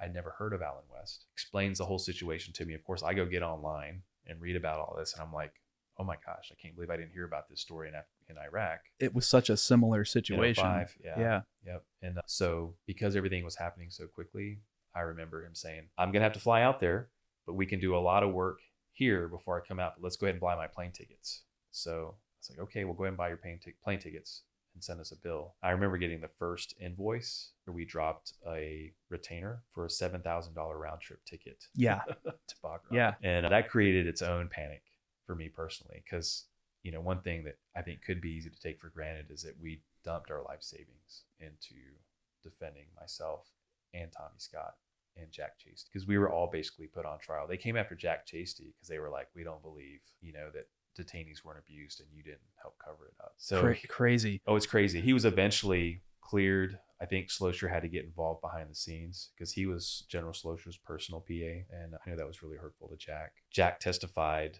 that from a distance that he watched me fire my weapon into the ground to scare that detainee. I didn't even know he was in proximity, but apparently he was somewhere on, the base was wide open. So he actually walked out and used a laser rangefinder and was able to measure the exact distance, because one of the accusations was that I fired a weapon next to a detainee's head. That wasn't the case. I put a guy down next to a HESCO. I walked over to a HESCO wall and fired into the HESCO, because they were just really trying to hype up what I did as if there was some sort of malice or like sadistic, enjoyment in what I did. And I was just trying to get a job done, take care of my guys. So we prepped for So he saw what actually happened, and he explained it. He saw the outside part in an accurate way. He saw it like he described it accurately, though, from what he had seen. Like that's what you remember happened.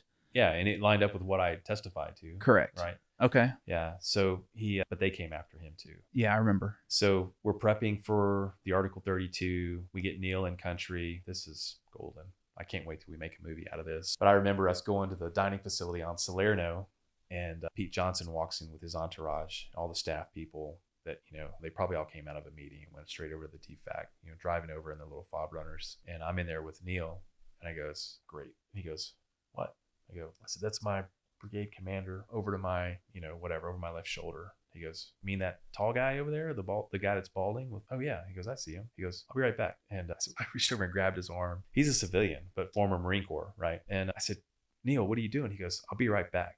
So I'm sitting, he's standing, we're sitting on a DFAC table. We've got chow in front of us. And, dining facility. DFAC. Yeah. Everybody's Army there. Speak, DFAC. Yeah. But everybody's there. It's always packed. This is the middle and of this is Salerno.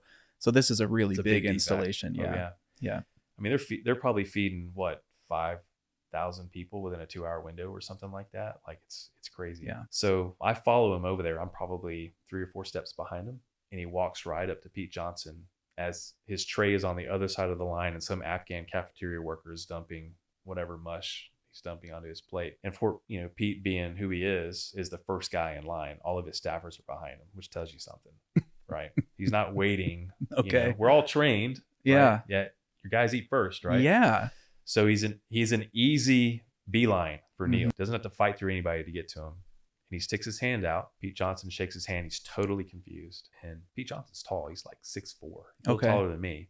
Neil's probably 5'9", 10. Looks straight up at him, sticks his hand out. Pete Johnson shakes his hand. He goes, Colonel Johnson, my name is Lieutenant Colonel retired Neil Puckett. I'm representing Roger Hill, and I just want you to know that I'm going to make you famous. And then he turned around and walked the fuck off. And I remember something breaking off him in that moment, because there's the prison of the physical, and then there's the one of the mind.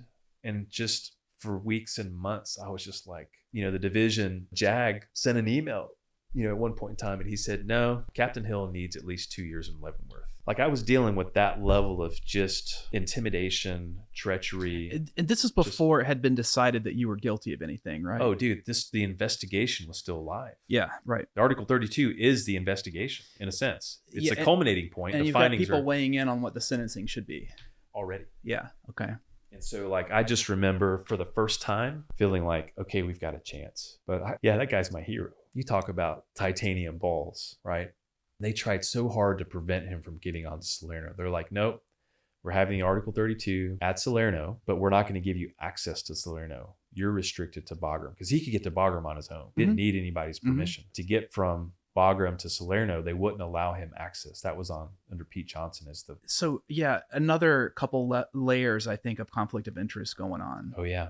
Yeah. Oh, yeah. And so, we lost time on the ground and valuable time planning and prepping for this Article 32, because that Article 32 was going to happen the following week. We had like 3 to 4 days to prep. So I would have been on base around that time, because I got called in to testify for the Article 32. We all saw each other at some point walking around and stuff. Yeah. It became a reunion of sorts for guys that were called in to testify. Yeah. Another really cool coincidence that occurred is there was a journalist, Paul Avalone, who wrote for the Army Times, and then also wrote for Soldier of Fortune, if you ever grew up with that magazine. A former Green Beret turned journalist. He had come through Wardak, and during the Jingle Truck Massacre and the Tangi Valley MIA incident, followed several of our platoons around. Oh, wow. Yeah. And was in Kunar for a period of time. And then as our 3rd platoon was driving to the new battalion they were going to be assigned to on Salerno, met Paul Avalone out an outpost that he happened to be at. And I mean, they were only going to be there for a night as a pit stop and then continuing on to Salerno. But Paul Avalon happened to be there, had a conversation. I think Sean Haskins was like, yeah, Captain Hill's about to go on trial. And Paul was like, what? You mean the Captain Hill I met at airport? He goes, oh yeah. And gave him the rundown on everything that had happened. And so Paul Avalon was like, hey, can I catch a ride with you guys down to Salerno? So he rode down to Salerno and showed up for the hearing. But on his way down, he was in communication with PJ Tabaya, who was a reporter for the Nashville Scene. Okay. Which is a arts and entertainment restaurant, food critic type magazine for the city of Nashville. And he was on assignment to report on the 101st. What? So, it's such a random topic dude, for the scene. It's crazy. So he has a conversation with Paul Avalon. He goes, hey, I'm going to Salerno. I know these guys. You need to get down there. So PJ's like, I'm game. So now I've got 2 reporters making a beeline to make the first day of the Article 32. I have no idea this is happening. This is all I found out after the fact. So we show up for the first day and we've got 2 journalists sitting in the galley. And Neil was like, this is so good. Okay. Because they tried to keep us out of Bagram. Bagram, there's already journalists everywhere. If there was going to be an Article 32 on Bagram, like without saying anything, there's going to be a shit ton of people showing up to take notes and make a story. So Neil was like, this is so awesome. Such an answer to prayer. We have not just 1, but we have 2 journalists. So now they have to assign a PAO officer who's cleared up to TS because some of the testimony is going to be TS, right? And so they've got this PAO officer from, I think, Bagram, who had to fly into Salerno to escort these 2 journalists to make sure they were ferried out of the courtroom during the classified portions of testimony and then bring them back in. So Marine Corps officer. And I remember when the term incontrovertible came up, referring to the evidence that we found on the spies that we had rounded up. I remember that Marine Corps officer having to explain to the 2 journalists, like, no, that means they were bad, definitely bad. So like there was a little bit of translation and then also like rooting for us from this PAO officer who was just sitting there as an escort. And of course I sat through the whole thing because I was the defendant, right? So it was a surreal experience watching like everybody coming in, being sworn in, providing testimony, exiting, the dog and pony around it, Captain Latino and his, I can't remember the female attorney, doing their best to impersonate Tom Cruise from A Few Good Men and, hamming it. Yeah, they were terrible. I remember Major Mullins, the brigade JAG coming in and, whispering over their ear or handing them pieces of paper and stuff. But the long and short of it was we put the brigade and the battalion on trial for a lack of support. And we ran a very effective information campaign because, we stood on facts and truth about how poorly supported we were up until the culminating event. And then even during, I mean, you think about it, like Major Smith, the S3 shows up with a PSD of 4 Vics full of empty seats after we've requested for days for you to take these detainees off our hands. CID and Colonel Gunther show up, in no less than 5 or 6 Blackhawks over the following week. The birds leaving empty, after we made multiple requests. It's not a good look. It's not a good look. So like it was really easy to articulate for the investigating officer, Colonel Robert Byrd at the time. Military Police Battalion Commander was handpicked to be the IO for Article 32. I mean, they were trying to stack the deck against us, both with charges, because the initial charge against me was a war crimes charge of psychological abuse through negotiations. But, they were coming after us with everyone and everything they could. Well, that's pretty normal. So that part I would expect. Sure. But yeah, by the end of the Article 32, like it was pretty obvious. These guys had just thrown a bunch of shit up against the wall and none of it stuck. None of it. No. So we finished, and before the investigating officer had an opportunity to provide his findings, which ended up being a 90-page, I was back at Bagram waiting results. Neil Puckett had already flown back to the U.S. because he was on the clock. I got a call. Heather Maston pulled me. I was sleeping in the PAX terminal tents, which, is like, you just... On a cot. It's a big tent. It just lots sucks. of cots. It just sucks. And people are just coming and going. Yeah, so it's hard you to can't sleep. leave your shit. You're always packing your shit up and you're walking with a duffel bag or a rucksack across space to do anything. So she pulled me into the TDS offices, which was 2 connexes stacked on top of each other with stairs up to the top one. Had a storage room she made enough room in there for me to make a cot, and she let me stay there. And I remember during the duty day one day, she called me over and said, hey, we got a call with Division JAG. And they said, hey, we'll let you leave the Army. We don't know the discharge yet, but like, we're not going to pursue this anymore, or you're going to go to courts martial. So pulled Tommy Scott in, who was also at Bagram at that time. And we talked about it, called Neil Puckett, had a conversation, and Neil said, take the deal. He said, you've already won. Like, the fact that they're offering you a deal after they promised you 2 years in Leavenworth is an admission that they fucked up. He said, if you go to a courts martial and you're in front of a jury of your peers, which means you're going to have a bunch of majors and colonels who are fobbits because they're not going to pull anybody off the line. Yeah. So they're going to fuck you. It's just, Okay. It's going to happen. Tommy Scott was angry. And I said, dude, we got to take it. He goes, I'm not taking it, because he and I were treated separately as individuals. There was a United States versus Roger Hill, and there was a United States versus Tommy Scott. He was like, well, I'm not. I said, dude, we're not doing this separately. Like, we're either both doing one or both doing the other. And so I said, let's talk to our wives about it. So we both had our own phone calls, me with Lauren, him with Cassandra. Then the wives talked. And then after the wives talked to their husbands. And then the husbands both wanted to take the deal. Oh, okay. Because that got us home. We'd be done. Tommy's deal was to agree to a summary court martial, and which came with some bookends on what they could or couldn't do to him. It was minimal. And for me, it was just to get out, discharge unknown. We accepted the plea bargain, and I just was kind of in a holding pattern for a couple of weeks. Then I got a call from General Slosher's secretary or aide or somebody in his office, and Colonel Houston, who was his JAG. So it's this aide person, this Colonel Houston, who was the division JAG, Heather Maston, myself, were on a call. And Houston said, Pat Houston, that was his first name, Colonel Pat Houston. He said, the general would like to see Captain Hill. And so Heather was like, with or without representation? He said, well, that's up to Captain Hill. It's either both with, which means I will attend Pat Houston, the JAG, and you will attend with Roger, or it can just be Slosher and Hill. And so we got off the phone. She said, well, we'll let you know. And so we talked about it. She said, you could just go if you want, but you might want me there. I said, no, I'm good. I just, I'd rather talk to him one-on-one. It sounded like he was extending the olive branch as well, giving you that opportunity, right? After all that, what else would it be? Yeah. Right? After all of that, what else could it be? So we have a meeting at some time in the evening. I remember getting on that bus that just went the whole Disney route, and the maze to get into Division. Like, there's no way that I recreated. I had to ask 3 times to get to wherever he was. And then I got to a certain wing, and then that aide or that secretary was there, and then his office was just adjacent to that. I remember E5 at a desk saying, hey, so sir, when you go in, you got to report. And I appreciated the reminder, because anytime I'd seen Slosher or Millie or Johnson or DiMartino, when you're out in theater, you're not saluting. Absolutely not. Right. So you're in that mode. But in garrison, I wasn't used to garrison.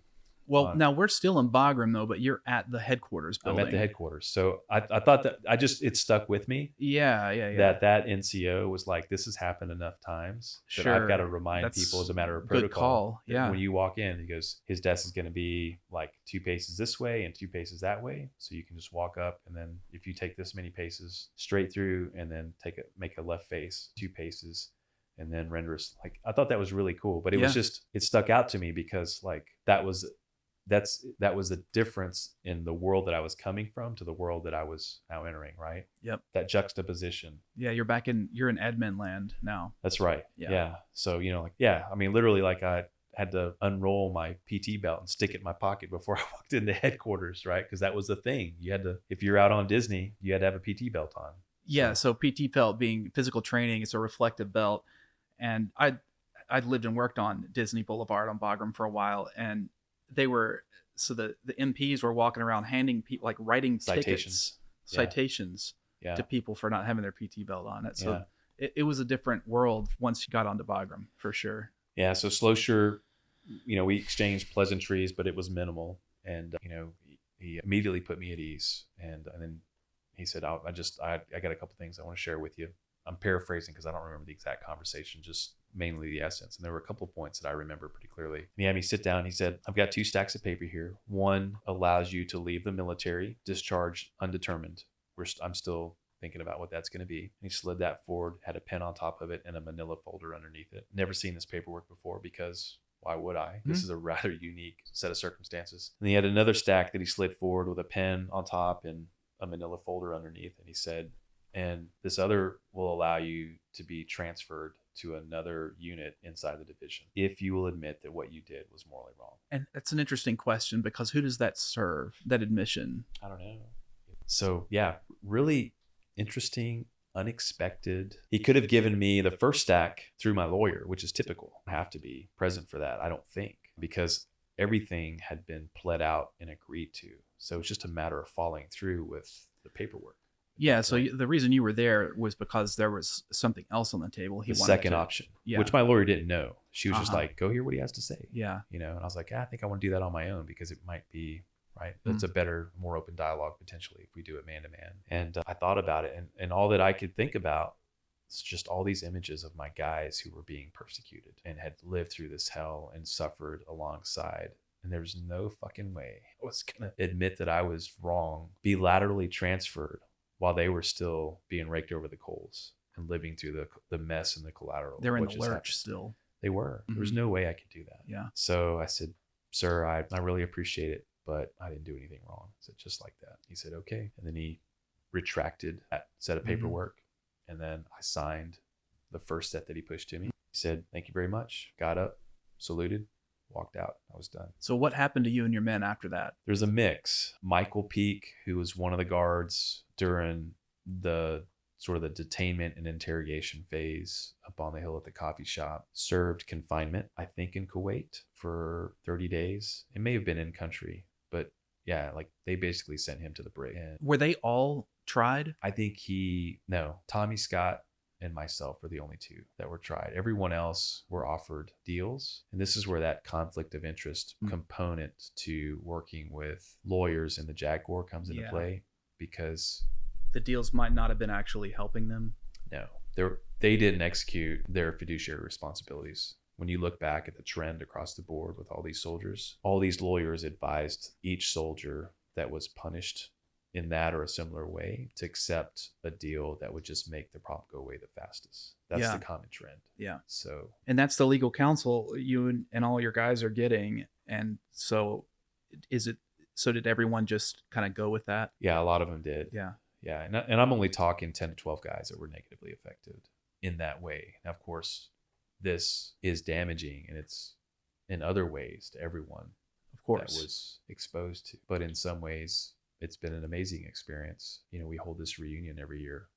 We're going to have our 12th one this year. You're coming. And most of the company shows up every year, and we drink some moonshine. We tell stories, play cards, horseshoes, and we shoot guns. And I don't know of another company size element does that. I've never heard of it. I've heard of, the 101st or the 506 or, some of these task forces having, reunions, and they're not annual at that. So I say all that to say the richness in relationship that came from being put in this pressure cooker together, and the men landing on the side of the action I took on their behalf is what has created this long tail of love, relationship, and brotherhood that will go till every one of us passes from this earth and then into eternity, as far as I'm concerned. Our families love each other. The men love each other. I don't know. There may be people who don't line up with some of the things I did. If that's the case, I haven't heard it. But to a man, as far as I know and understand,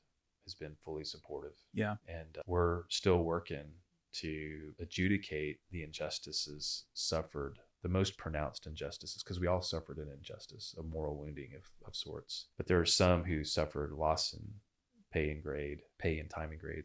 There's this thing that we used to all have in the military. They've changed the name of the acronym, but it used to be your microfiche. Oh, yeah. There's a new acronym. I think it's AMBER or something to that effect. But there's a kind of a closed, restricted portion of your military personnel record that you don't have access through a typical channels when you go to retrieve it from OPM. And we've had several guys experience discrimination trying to be hired or even trying to volunteer for service organizations when background checks are conducted, and they have no idea because they have their records and there's nothing that says anything on it. But I've learned that background organizations that conduct background checks may have access to this restricted portion. And so what would be in there? The character of discharge? I think there's a narrative portion, like a text field, where you can just put anything you want.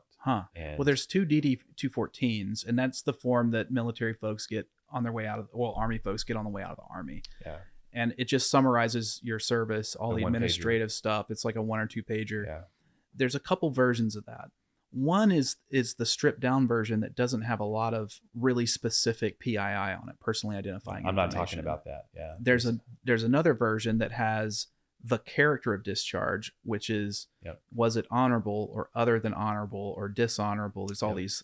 Not talking about that either. Okay. Yeah. There's a different. So this is something else. Set. Yeah. And it's okay. Interesting.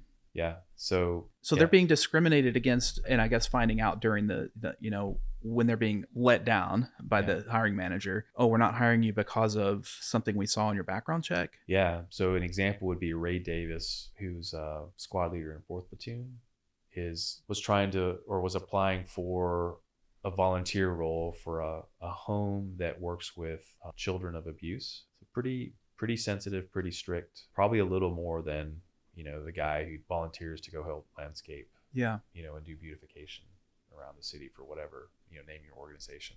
They were, I guess, part of their check was able to access this part of his record. Okay. And interesting. they have a zero tolerance policy Yeah. for any sort of nefarious or interpreted as nefarious activity on your record. I think he got some legal representation and was able to fight back on that, but just the hassle. Yeah. And the default discrimination that comes with that. Sure. And we can understand all the reasons there's discrimination, but the fact is there's something on all of your records that's impacting your ability to get work. Yeah. So my first set of job interviews coming out of the Army in 2010, post financial crisis, the job market was already tough, right? And I had a couple of interviews lined up, and the hiring manager was excited to bring me on board, but the person over her as a director is a retired 3-star, and this is for an engineering firm. I'm a systems engineer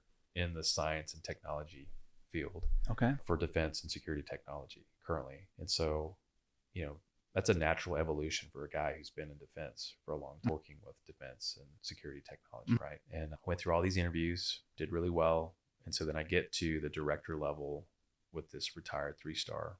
Naturally, questions about your discharge come up. So you've got a honorable discharge. Don't, sir. Okay.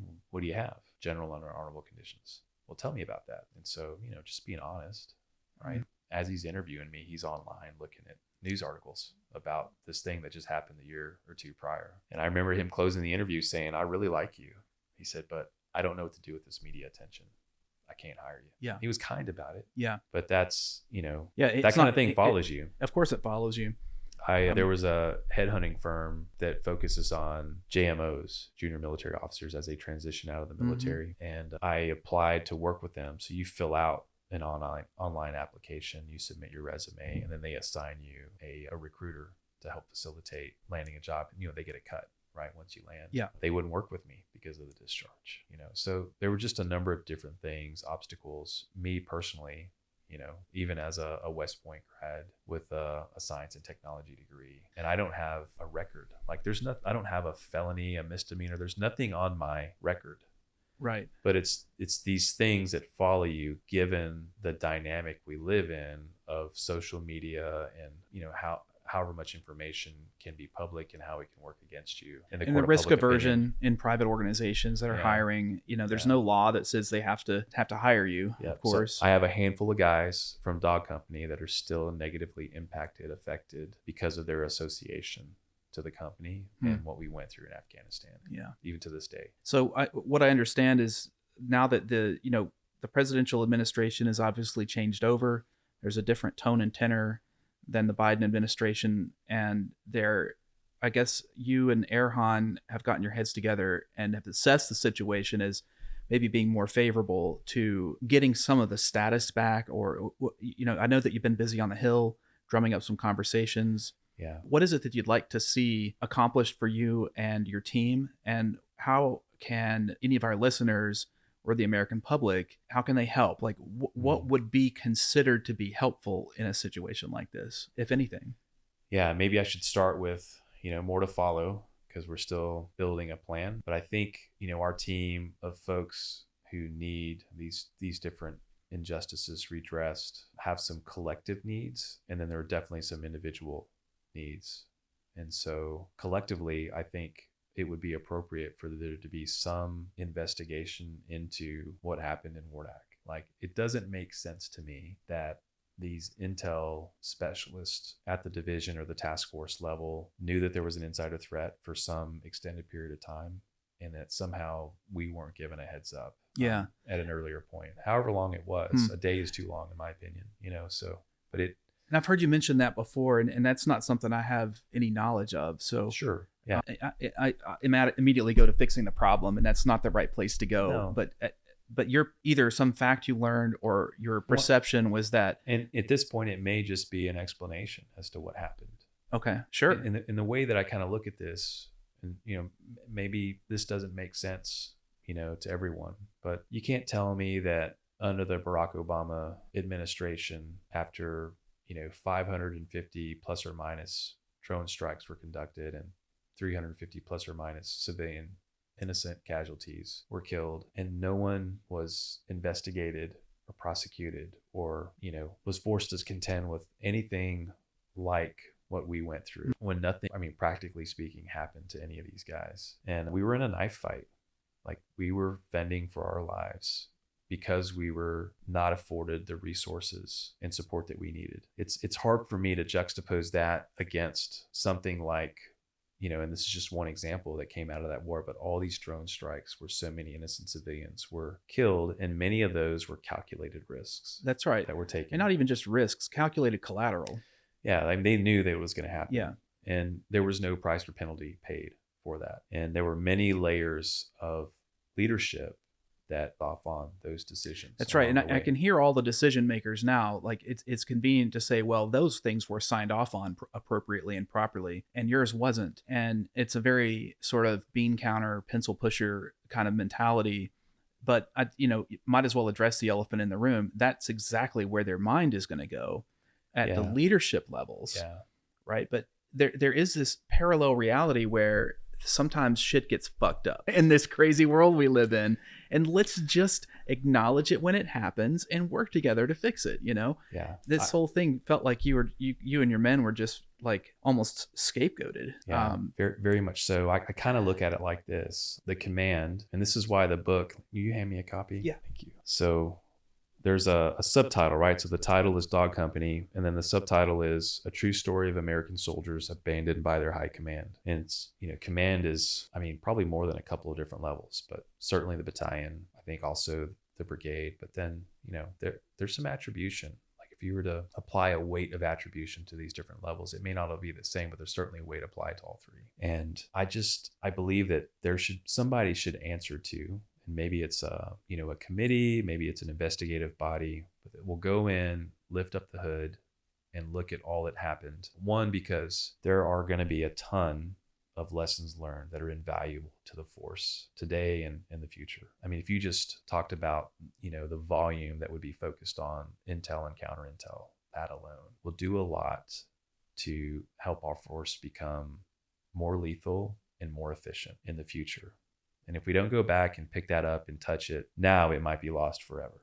But that's just one component of this, what is such a resource rich set of, or potential for a set of lessons learned. But I also think that these guys, myself included, are owed an explanation for why we were punished so harshly when we were so poorly supported. And I don't understand how anyone can say, yeah, but you didn't do this the right way, or you didn't do it according to protocol, or you didn't do it according to regulation, when you didn't uphold. Like, if you're the guy who's looking at me and saying all those things, but you're also the guy that didn't follow through on the set of expectations that were rightly charged as your responsibility. So I'm okay with punishment for things that I did that were technically wrong. As we said earlier, or I said earlier, like I tell my kids who are teenagers now, sometimes two people are right in a situation, and sometimes two people are wrong, all at the same time. Sometimes multiple people are a mix of right and wrong as relative to a situation or a set of circumstances, all at the same time. That's the complexity of life. Yeah. In the corporate world, we talk about this in terms of negligence. doing the right thing the wrong way Yeah.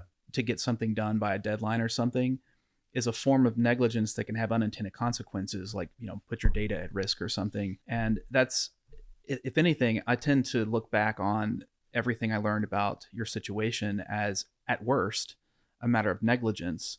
The what got you hemmed up was the optic, though. It wasn't the fact that it was like a serious crime. It was the optic.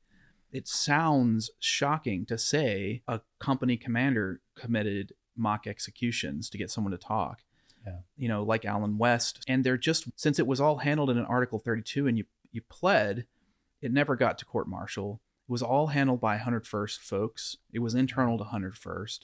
We all know that the UCMJ is, of course, very insular, but it was also just the 101st that was involved. And, CID is obviously incentivized to get arrests and get convictions. They all want to be Jack Reacher, right? So, and then, attorneys, of course, always are incentivized to win. And politically, generals and colonels are incentivized to not get in trouble or stir up, a political stew. Yeah. Because at promotion time, what the brass want is someone who is not bringing negative attention to the military. So it's like, you just had this perfect storm of a shit sandwich. And I'm sorry you all got stuck in it. It was an honor and a pleasure to serve with you and to serve you and your team. Thank you for the honor of working with me and my team so sincerely. And you and your team were such an integral part of the solution.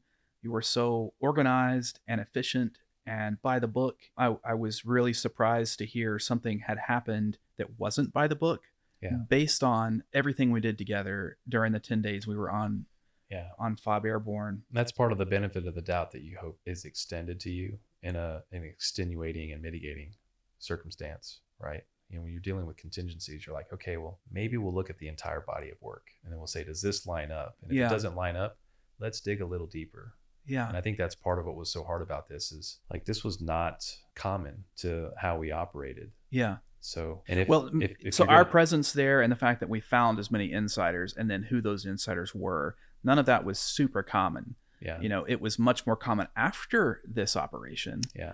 Because we learned the threat signature that was easy to identify at other bases. Yeah. We also learned that we needed to take the detention operations off of the local base commanders that we were supporting and have something else lined up in case we caught, and that's it in a nutshell. If you demonstrate by turning around and doing something very different than what you did before after an incident like this, and that in itself is an admission that there was a gap. Well, there's clearly a gap. Yeah. So how is it, you punish the guy who did the best he could in good faith to close the gap when you helped create the gap? It's almost like they set the house on fire and then I was criticized for how I put it out. Well, that's probably what you're being criticized on more than anything else, is how you put it out. Yeah. And so ultimately it's not up to us to figure out whether that was the right decision. In the moment, you made that decision because it was the most right decision or the less bad decision that you had at the time. And it's going to be up to everyone else. The powers that be. The powers that be, but also our society looking in and saying, are we okay putting the Roger Hill's bright young West Point captain and all of his hard yakka soldiers out there busting their asses their entire careers as infantrymen at risk under these circumstances? Yeah. And I would like to think the answer would be no on both sides of the ideological spectrum. Yeah. That's not fair to ask of you all. Yeah. And it seems unfair too. I'm out of the military. I'm out of government. I don't have a clearance anymore. I'm a civilian. And to me as a civilian, it seems unfair to expect our families to send their kids out to work for leaders who are circling the wagons, not around their men, but around themselves. And I'm not saying that happened here, but God dang it, it sure smacks of it. Yeah. And I'm sure it's deeper and there are a lot of nuances involved. But at the end of the day, all those nuances may be true. Yeah. But the other truth is that you and your men still haven't been made whole again. Yeah. And I'd like to see people rally around you guys and understand your story, make their own decisions, and not only help you and make you whole, which needs to happen pragmatically, but start to weigh in the national conversation about how we're conducting wars as a country, ostensibly on the people's behalf Yeah. and as part of their voice. Americans have a lot of issues with the way we've gone to war the last several times. They've spoken. Right? Yeah. And that's just the reasons we're going to war. Yeah. Now think about the way we're conducting it. We've been talking now for probably 4 or 5 hours to kind of get around a lot of these factors. It's going to be hard to ask anyone to listen to that whole conversation. Yeah.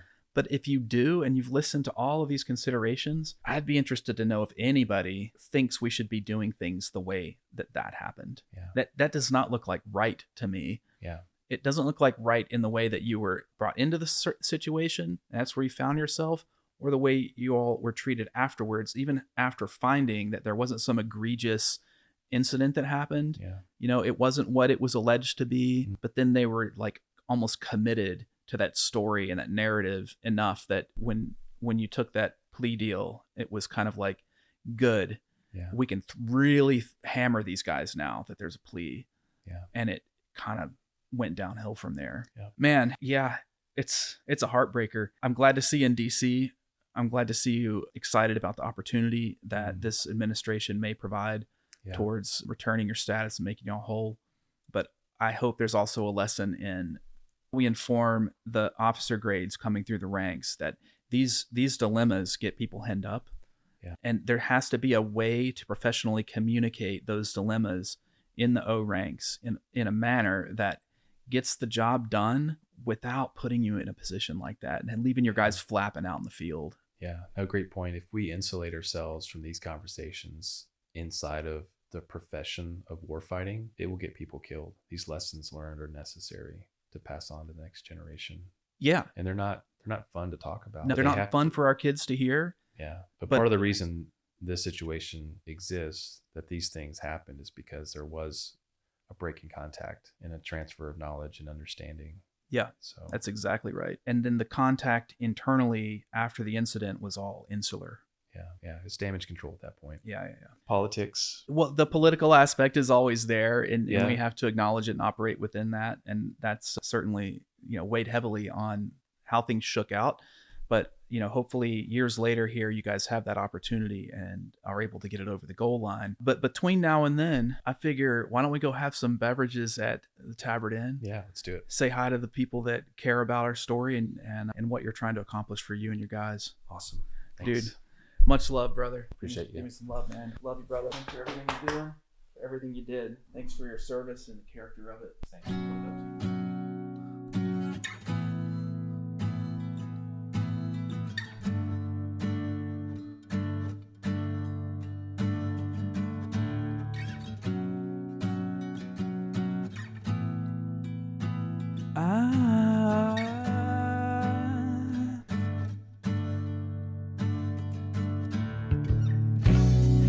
I wish for you all the dreams stuck in my head. I wish you had found a way to satisfy. I wish I used to know your stuff inside my head, and I think of you more now you're gone. Yeah, and all you said was the world's so small and escape so far away. Yeah, one thing I ever wished for you would stop me. I can see past your face. Our only sin was to meet in the beauty of escape. I wish for you all the dreams stuck in my head. I know that you will always shed a tear here. I wish for you to not go back to it. I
so far away. Not one thing I can say will pull you from the edge. I can't see past this day to know what hope to breathe. I just wish we'd never pray for the beauty of the And the city. world's so small, and escape so far away. Not one thing I ever wished for you would stop the bleed. I can't see past your pain in shades of black and white. Our only sin was to believe in the beauty of escape. I wish for